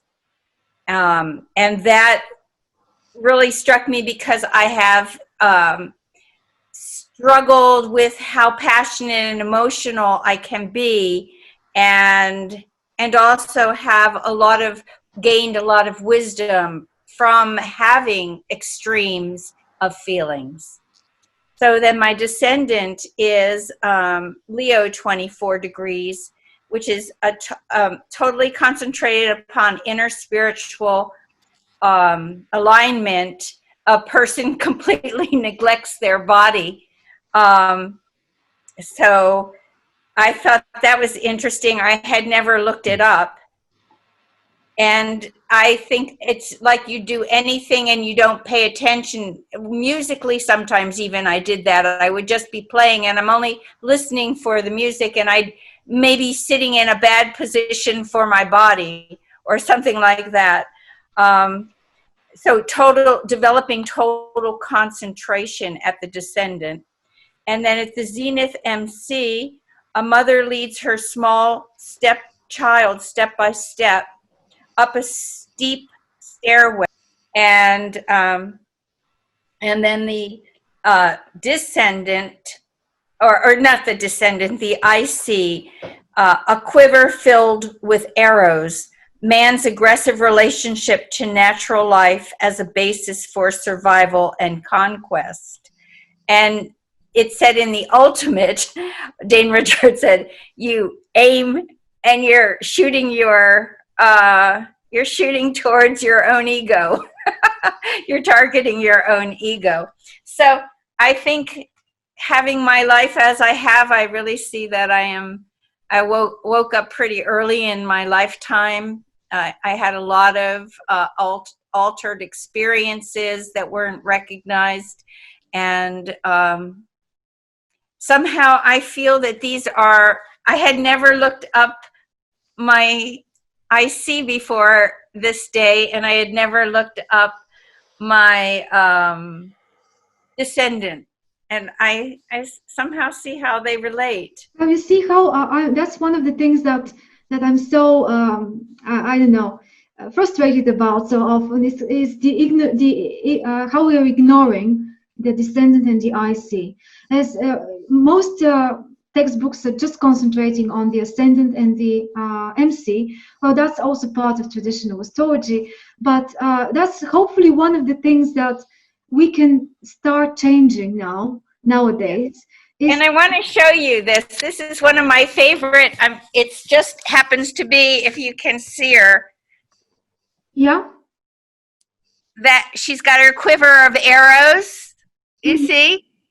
That's maybe it's hard to see that. But so is that Athena?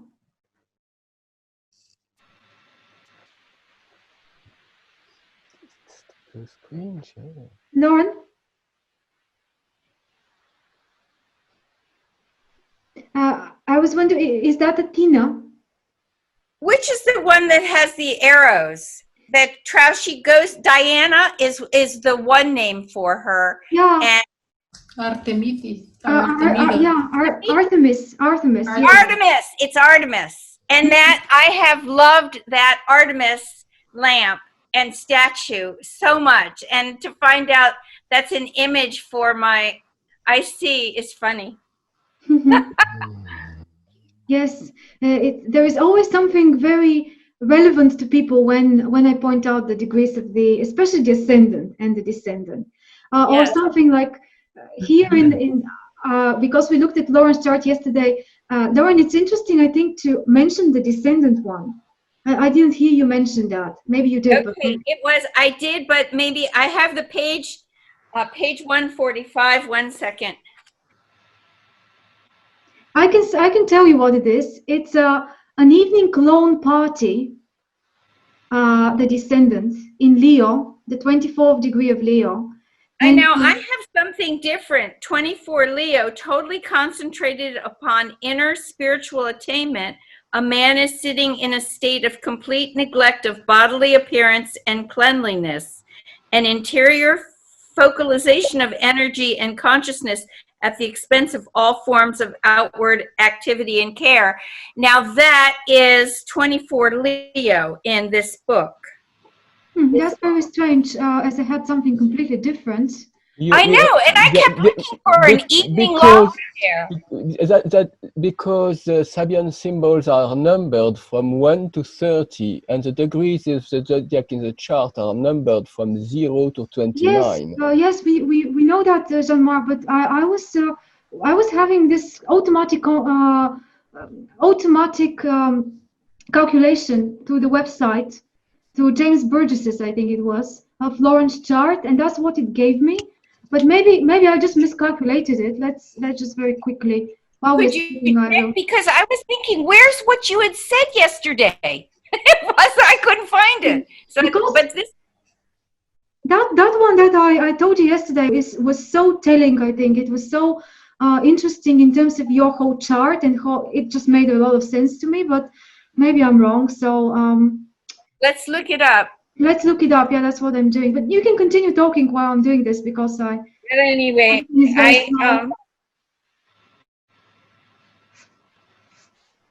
It's another website. Part of all of it, I think of my music chat. I could put a file of a song I wrote and sang that kind of sums up what I ended up doing, is to take experiences and try to offer them in musical sound, through poetry, through the lyrics I write, and the effect of the mood I give. And that was my way of teaching. My experiences was to convey a more full-bodied experience of an experience I had I want to transfer to someone else, which I hope would give upliftment and relaxation. So I was thinking in the chat I could bring up an MP3 sound file so you could hear it. Of course, yes. I just discovered what was wrong, just for your information. I think we were talking about the degree of your south node. Now, I think it was a south node. Let's see. Yeah, they're very close, so that's why we got a bit mixed up. But yeah, that's it. Okay, that's good for me to remember, because I think I remembered and I forgot. I remembered and I forgot. Because they seemed similar. I'm going to stop sharing my screen now, so you can share what you want to do, Lauren. Well, all I will do is, if I'm going to, I think it looks like in the chat, I'd like to put the file for people of this that kind of was my demonstration of it. Can I do that? Would that be okay? Yes, no, as long as it's possible to do, try it. Let's see, chat. Oh, and then a file. And then I can go to my computer. It's on my desktop. I'm sorry, I'm not that savvy with all this. No worries, we can wait. But doesn't let me, oh, there, now it's coming. And then, are you sharing a link with us? Yes, I wanted to share a link. It was what my inspiration was, to share, and it's a smaller file because it's MP3, and it kind of feels like it describes what the combination of all these things did. Let's see, where is it? I still cannot see anything, but well, somebody else can go on, and I'll just put it in the chat. Yeah, that's a good idea. Let's continue, and then you can post it whenever you can. I will do it as I can right now, but let somebody else talk. So has somebody else prepared any examples? Well, last time we said this time we're going to talk about our own charts eventually, whoever wants to, and to show the 4 angles of the chart. So anyone else having prepared something like this? So if not, we can move on to Laura's chart. Oh, I can say a quick word, even though it's not prepared. Yeah, mine wasn't either, so just go for it.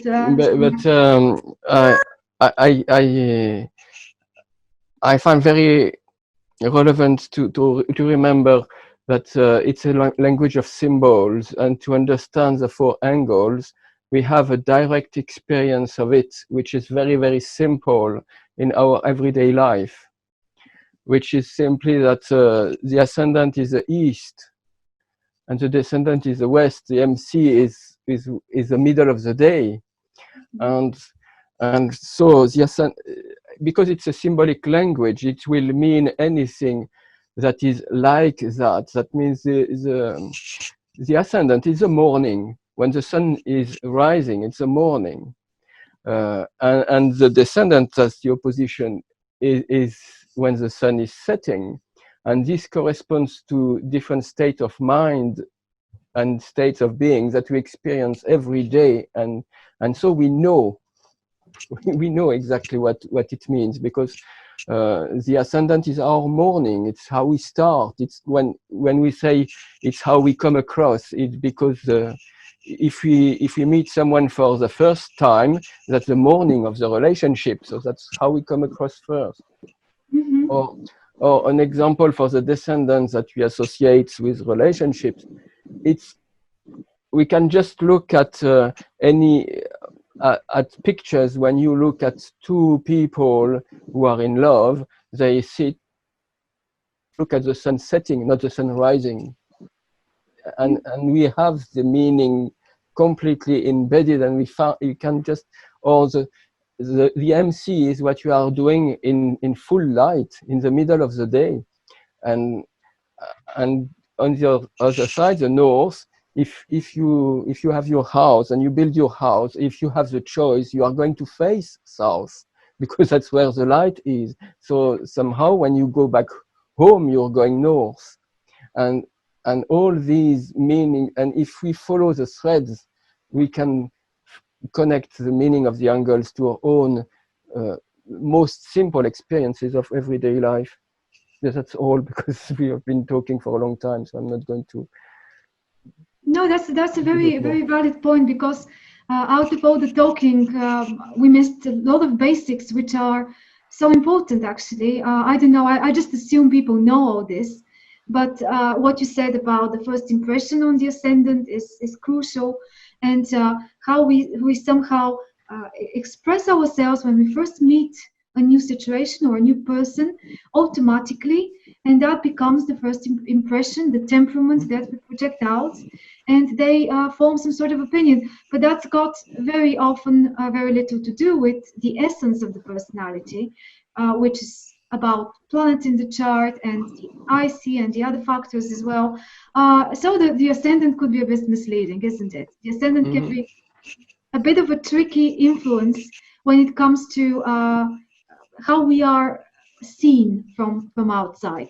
It's more to do with how we want to be seen than how we really are seen. It's just the beginning. Actually, it's just the beginning. Yeah. The rising. Yeah, the explanation given by, it's not giving your name, it's written user there, but it's very similar. Sorry? Yeah. Jean-Marc. Yeah. Mark. Yeah. Yes, thank you. Mark, the explanation Mark was giving here, it's quite similar to how we consider it in the system of Indian Hindu Vedic astrology. And it's the simple scenario there is that horizons are 180 degrees apart, the east and the west. So if the same as Swati considers it, the whole house system, we initially also consider the whole house system as the primary. Then we go on to the cusps, where the MC may shift. So we are taking both in consideration, but the promises of the whole house, the ascendant and the descendant and the MC and the IC, they simply reflect the most interpersonal relationships and interpersonal attributes of a person. Basically, what he wants and what is projected on others on the outside. So the whole equation of this cross happening diagonally over the horizons and the ascendant and the descendant and MC and IC. So it's a complete reflection of how and what you will get, what you want, and what is being projected. The more of the projection towards the external part, obviously, definitely it's the MC, but more of the internal is definitely the ascendant and the IC. So, I mean, I don't have much of it, but what I teach at the university here, that's something I can share. But yes, one more important thing: uh, the 4 angles. These are considered to be interpersonal, but the trines, they are even more personal. They are the actual condition of the person. That is a little bit of difference that we consider here. The trines are considered to be even more. I mean, the trines, the angles are applicable and projection of a person in the present life, but the angles are related to the present from the previous journeys of other life births. So that is, even the angles are being related to the previous incarnations or previous karmic efflux that you have in your life. This is very relevant exactly to what I didn't quite well probably explained earlier about the conditioning of the ascendant to from the 12th house karmic situation.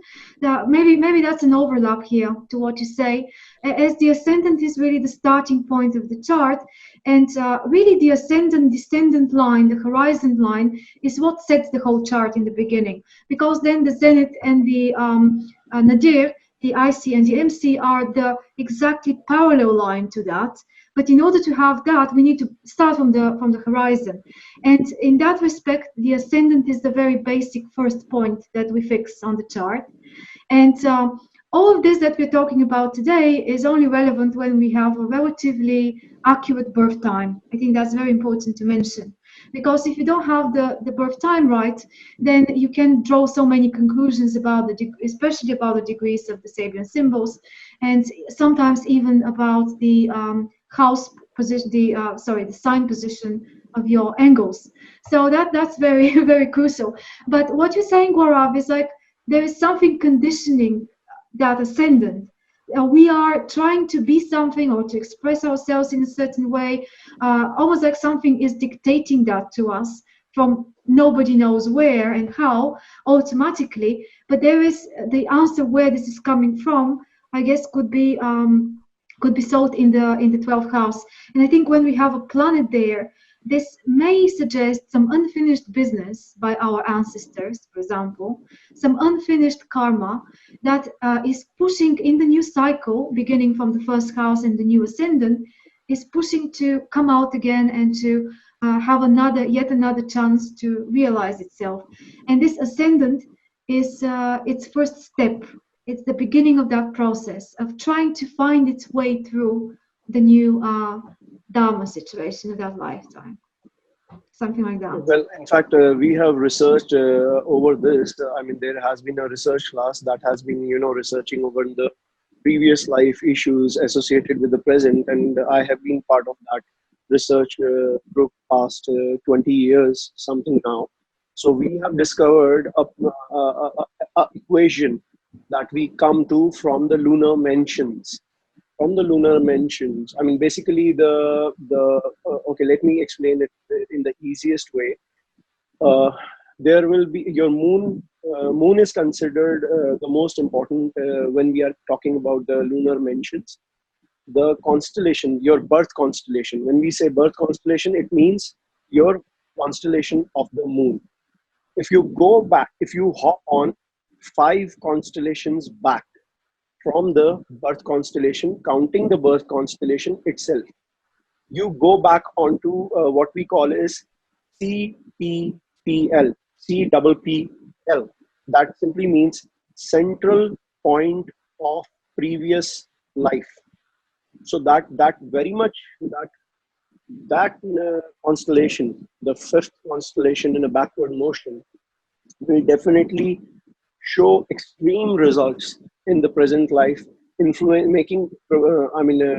promising and showing and reflecting huge influences in this life, be it karmic efflux, be it karmic boundaries and karmic accomplishments which are left behind, or otherwise, if you see it, definitely it gets related to both the material aspect of the life and the immaterial or the metaphysical aspect of life. Both are connected to that.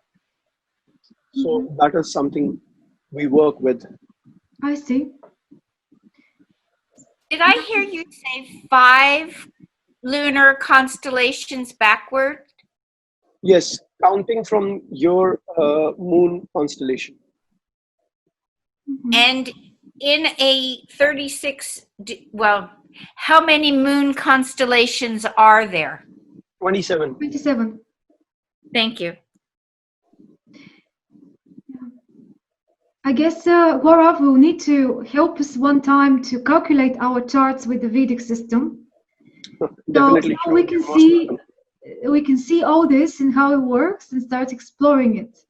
As I have no idea what my mention is, for example. The even your the MCIC and everything, they are segregated very beautifully in the Vedic chart. Very simple. They're very simple to understand. The trines and everything is very simplified. In fact, there is a story which I narrate to every students here at the university and otherwise. There is a story of the 12 houses. How basically what was the basic logic and the reason of formation of houses in a chain. Although we find that every house has different characteristics, every house and the different entity, they seem to be separate entity, but they are very much interlinked to each other. Although it's very it's usual to understand that. I mean, it's very common understanding that obviously the 12 houses represent the different aspects of a human's life. But the evolutionary process of those 12 houses, starting from the ascendant, which goes up till the 12th house, what is the linkage? So there is a narration of that story, but that, implies very much beautifully on a Vedic chart that we have here. Yes, this I like that interrelationship of the houses and everything in there as a sequence, which again is something that's not stressed enough, I think, in the Western astrology of today as well. And how something that I didn't mention, maybe how these 4 angles are like a framework. They shape the chart, and they shape it in such a way that when you look at the 4 signs that make up your angles, it turns out that every experience and every situation is almost like reflected through the prism of these 4 signs in those 4 different ways that we discussed before. So that's probably the most individual thing in every chart, is how, first of all, because it's dependent on the time of birth, on the ascendant, and then the ascendant sets all the other angles as well. But then when we look at that framework, then we can see, if we ignore for a moment, even though we're not, but if we ignore the planets and all the other things and all the other houses, but we only look at the cross of reincarnation, the 4 angles, we can see how almost everybody especially people that are closer to you, I have discovered, really relate, and they function in their life to these 4 signs mostly. And how they see themselves, how they communicate with others, what they really want, and what are their ambitions in general. And everything is down to that. It's, I think, very important when you see patterns. For example, all of these signs to be cardinal, or all of these signs to be mutable, or to have a mixture between mutable and cardinal, or fixed and whatever. So that all says a lot about the personality, I think, and the way this personality is meant to realize itself as a whole thing, as a whole person. Yeah, I hope that's not too abstract. Talking about patterns brings my mind to another thing. We divide the characteristics for every house into internal and external attributes of a house. External relating to materialistic aspect and an internal relating to definitely your things which are more interpersonal to you. Could be your relationships and everything other than that, your emotions and everything. So if what we, I mean, I have also experienced this, and we have concepts to delineate it. If let's say if at the MC one is suffering with the external attributes, that would be the material aspect of life. Then on the opposite angle, that would be the IC, the internal attributes, that would be more associated interpersonally to the person, be it his own reflection of self, associated to his feelings, or maybe to his relationships. They are going to work in a better way. Mm-hmm. It's kind of an opposite balancing out. If on an angle the external attributes are suffering, then on the other angle, internal attributes will rise. Right, right. Yes, yes, we can So that probably is think something, of that that. is a observation. I mean, obviously we have been doing it since very long, and we get really good results with that. Right. Okay, well, thanks for sharing all this. Anybody else who wants to share anything specifically to your charts? I wanted to look at Laura's quickly before we finish for today and before we choose the next topic. But anything else in the meantime? You guys want to share? I've got a question Yeah. regarding the charts that you've put up and the calculations. I was expecting a Campanus chart to have the vertical axis actually vertical, but if you recall, they don't present them that way. That's been irking me for a while, and I'm wondering if anybody has an explanation on that. What? I think that's more to do, Dwayne, with the style of the presenting of the chart than with the house system. So we can, it's just what the website gives as an option of presentation of how things look. But I guess we can do them, exactly parallel. That's why I really like that model that you showed last time. The one when you had your presentation last time, you showed us this style, the chart that Rudy was using, where everything is really a cross. Everything is like an exact cross when it comes to the angles. But I find it good enough here. I know that this is not really ideally what we want to do, but I'll just share quickly with you to show you that luckily with this sort of presentation, we have the lines of the, here just the horizon is right. The meridian is a bit off, as we can see, but still the line is thick. Is much different line than the rest of the lines, and we can clearly see that that's the important line we need to be fixating on. So for me personally, that's good enough. But I also don't know why this chart is drawn up like this. I mean, you have a point. I think it's meant to be vertical. Yeah. Well, thank you. Never mind. Maybe you could invent it for us. Wouldn't that be nice if I had those skills? Maybe it's got something to do with the zodiac being projected on the outside wheel, because when we split the houses with companies, they don't overlap with the zodiac, and I guess that's to do with showing us, where on the zodiac wheel the MC and the IC actually fall, and that wheel of the zodiac remains symmetrical on the background, while the houses are a bit different in size. But yeah, that's a good point. Really, they're meant to be exactly parallel to each other, the horizon and the meridian, right? Yeah. Mm-hmm. Maybe there is another style of chart in astro.com that allows you to do that. I don't know. I haven't used them all, but maybe not. Let's see. And now, so anybody else wants to say something, or would you like to take a look at Laura's chart quickly and try to muse about it a bit? Sure. Okay, I'll try to change that here. In the meantime, we can think of what we would like to do next week, if you wish. Any suggestions? What about stellums? Talking about stellums. stelliums, just that. I don't know. It's like one of those chart formations that we, or patterns in the charts. We remember, Laura, we had 2 discussions about this, and I guess the question of stelliums is part of that. I would love my own, my enthusiasm, of course, is just what Gaurav has said. I would love to understand the 27 constellations and have a presentation about that. I think that would be fabulously interesting. Definitely, So we can do that. Can we do something like an introduction to Vedic astrology? But I have a feeling, Gaurav, will need to organize a talk instead, because I don't think many of us know anything about this.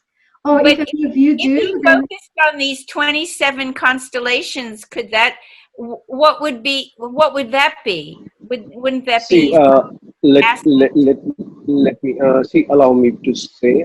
See, the analogy of lunar mentions can only be better understood if you understand the formation and analogy of the houses, because we have layers of concepts, layers and layers of concepts overlapping each other in a consecutive way, which eventually lead to conclusions.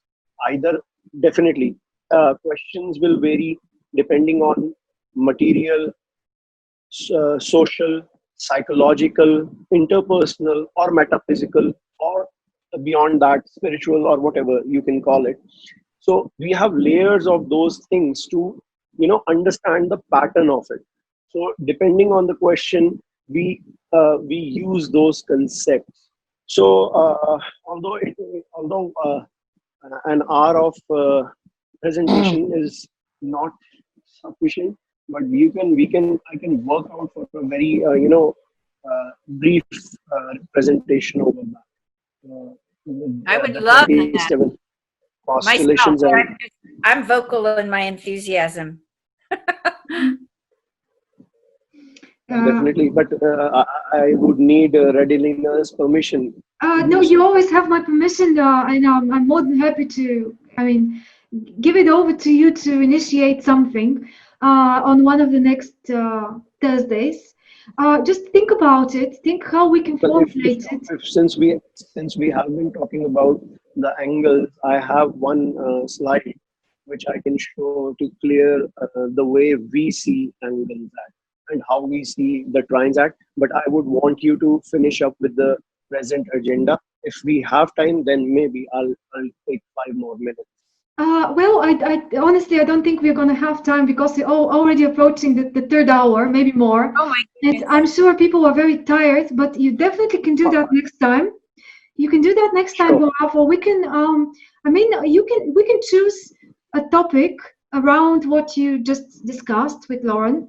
But I'll leave it to you to suggest the topic exactly and to frame it the way that my only concern is, and what I would like to ask you to do is to really treat us as novices in Vedic astrology. Yes. Give us like an introduction, almost like imagine we never heard about it and we never heard this about the system, and to try to start from the beginning in a way that we would be able to be somehow introduced to it, and then you can pick something specific like the nakshatras, the 27 mansions, and explain a bit more about them, because I think many people, I'm also interested, and I'm sure that would be a lot of fun. If you want, we can do it next week. I won't be actually able to be so active myself next week. I'll be present, but I would be more than happy to give it to you to, kind of dominate the discussion, not because I'll be still traveling. We can do it the other next week. The week Second week after from next. now. The week after next week. 2nd week from now. All right. Whenever you guys want, I'm open to it. So in this case, what would you like to do next week?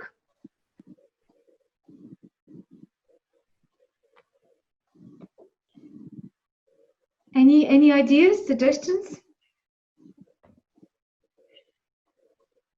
I've got a thought. Well, a personal thought. I I had a one-to-one with a tutor from my astrology school the week before last, where I had to present a chart, and then we had a conversation where she gave me feedback and talked about whether I'm ready or not to do an exam. And basically she said no, which is okay. I was kind of expecting that. But one of the things she said to me was that I'm good at describing all the different symbols, but I don't know how to dive into the chart and give scenarios. And the analogy that comes to mind is, you know, when you learn to paint and you paint by numbers first. So it's like I'm still painting by numbers when looking at a chart, and I don't know if anyone has any ideas on, like, how do I take it to the next level? How do you actually do that, diving into the chart before you've met someone and know anything about their story or whatever, without sort of projecting your own ideas onto the chart? Yeah, and just throwing that out there. This projection of your own ideas is kind of inevitable, as what I ultimately believe in is that it's more to do with the astrologer than with the technique. So techniques are great, and we need to learn them, of course, to be able to work with this. But it's mostly individual approach, and I'm sure that as many of us are here, as many approaches we have to the consultation. So that would be really interesting to share with each other how we do it, and maybe do a bit of a case study. What I'm concerned about is that I get so carried away, for example, myself, and I think most of you would do as well. If you try to explain to this how you do it, you wouldn't be okay to just spend 10 minutes. You would need more than 10 minutes for that, isn't it? So we can do something like this, but I'm just wondering how to formulate it so that it works. Can I give a direct response to Gabriella? Mm-hmm.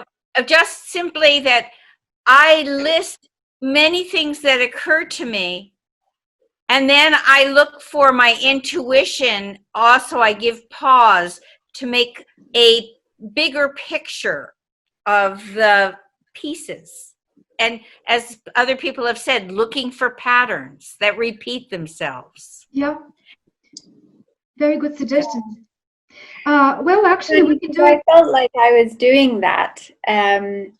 But I know that when I do end up having conversations just with friends and family about their charts, it just ends up being quite superficial somehow. But anyway, maybe it's just to do with practice, which obviously is a big factor. So I just wondered if anyone had any thoughts. So are you struggling more with the actual interpretation for yourself about the chart, or the presentation to the client of what you have discovered or what you have thought about it? Well, in the presentation I did, I obviously didn't meet the client. I was just presenting what I saw. In this case, in general, not just in this case. I mean,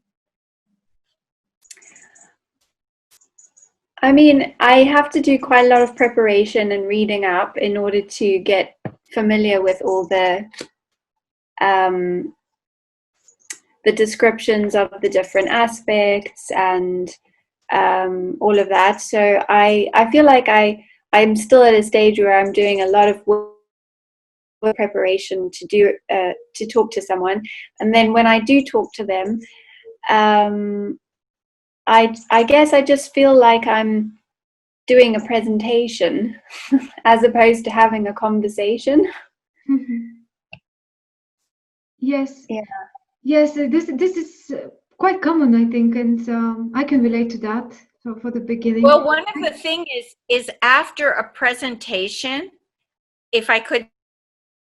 after I give a presentation, I allow interruptions, but the person I'm doing it for also begins to feed the real life experiences that were triggered by whatever I had come up with. So it does become in real life more of a, have more dynamic. Mm-hmm.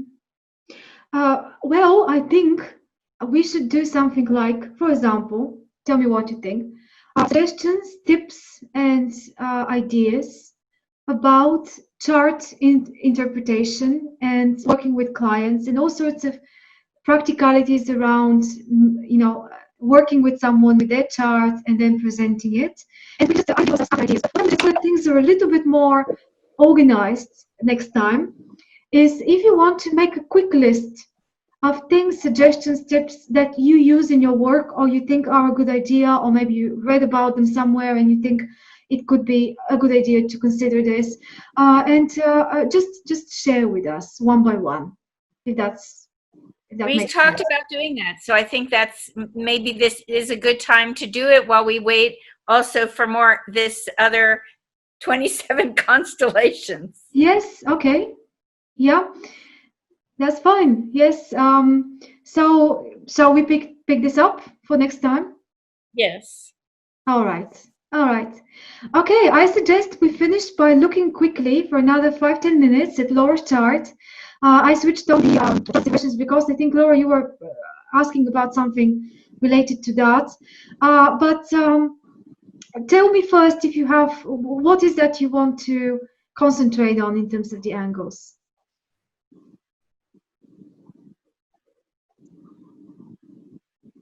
We can hear you. I don't know why your mic is not on. Sorry. I guess just anticipating, I didn't know really what to anticipate for today. Mm-hmm. But I know with the transits of what's been going on, how my angles are being very activated. So I think that that's why I was so excited, or so wanted you all to look at my chart, because there's a lot going on at my MC. But as this presentation is unfolded, I've kind of switched gears and got a better sense about what you're talking about. So as we were working, what I did do, I think what I kind of want to do is just kind of summarize what I'm gathering from today.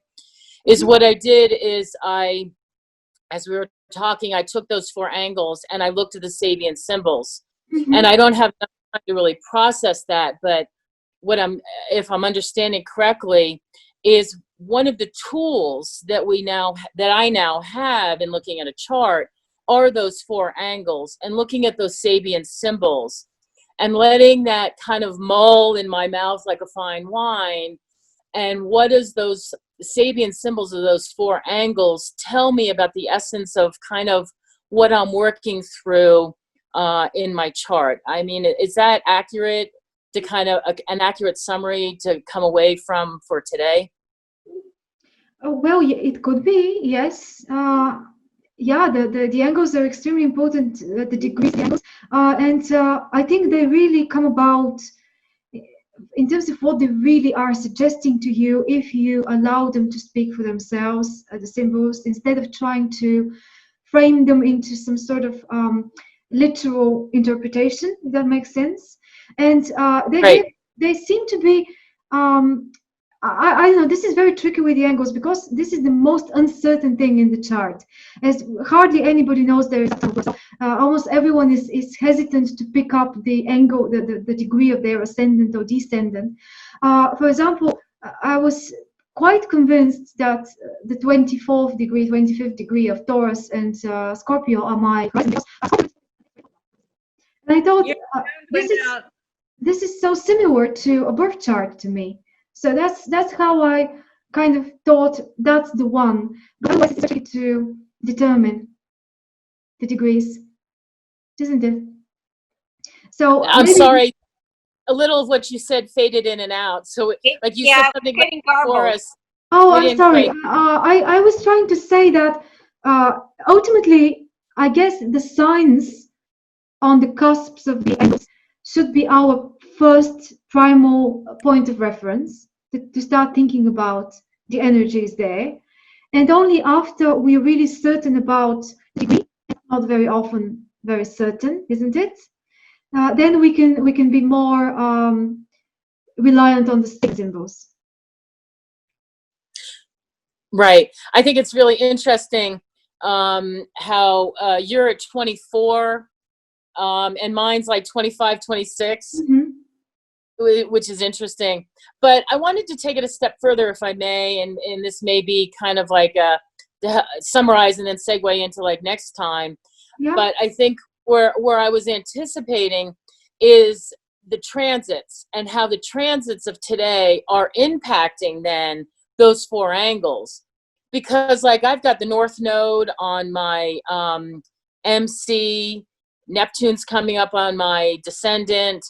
But what's really been so major, and this is why I kind of jumped in, and that man from India, I'm sorry if I don't know your name, but you know, do we look at these things as a positive or a negative? Because I've got that the Jupiter, Saturn, Pluto conjunction, which is so huge, I think in my chart is actually trine then my ascendant. And so how does that then affect things? And so I wasn't sure where we were going today, but obviously less about the. But the difficulty in all this is that ultimately a lot more time is needed to interpret the chart and all the things at the moment. That's my way of thinking. It's for example, Gabriela will tell you in this course that we were doing, we were looking at charts like this, just presenting. You're garbled. Oh yeah, my internet is betraying me now. I'm sorry, guys. It's tired. You're trying to make the big point.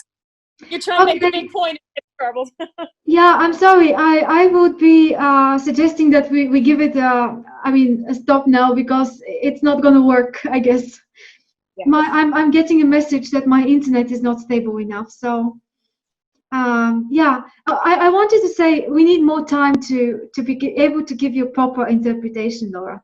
That's the thing. We need to look at the chart properly. Yeah, and like I said, I didn't really understand like coming into today, you know, exactly what. So that's just where I was coming from, and that's because so many things are being hit. I mean, it's taking it to a higher level. You know, it's talking about the 4 angles, but then, and that's the basic makeup. But then, how does any particular day then affect those 4 angles? Well, obviously, and then lines, squares come in, and you know, or and other things. I was hoping we can cover more about the meaning, the essence of the angles themselves today, which probably wouldn't. But obviously, the conclusion, I guess, should be that these are the most important 4 points in the chart. Touches it by progression, by transit, any one of the angles. This is coming a turning point in life. You know what it's like, for example, for a progress sun to be crossing any of the angles, or one of the slow planets to, like Neptune is approaching. The sound is too garbled. I think we should complete. Okay, I'm sorry. I didn't realize that. Okay. Yeah. All right, guys. Thank you so much for today. It's really long, so I'm sorry if I've kept you too much, but we started the time, and I'll see you next week. Thank you, everybody. Thank you very much. Thanks, everyone. Bye-bye. Bye. Bye.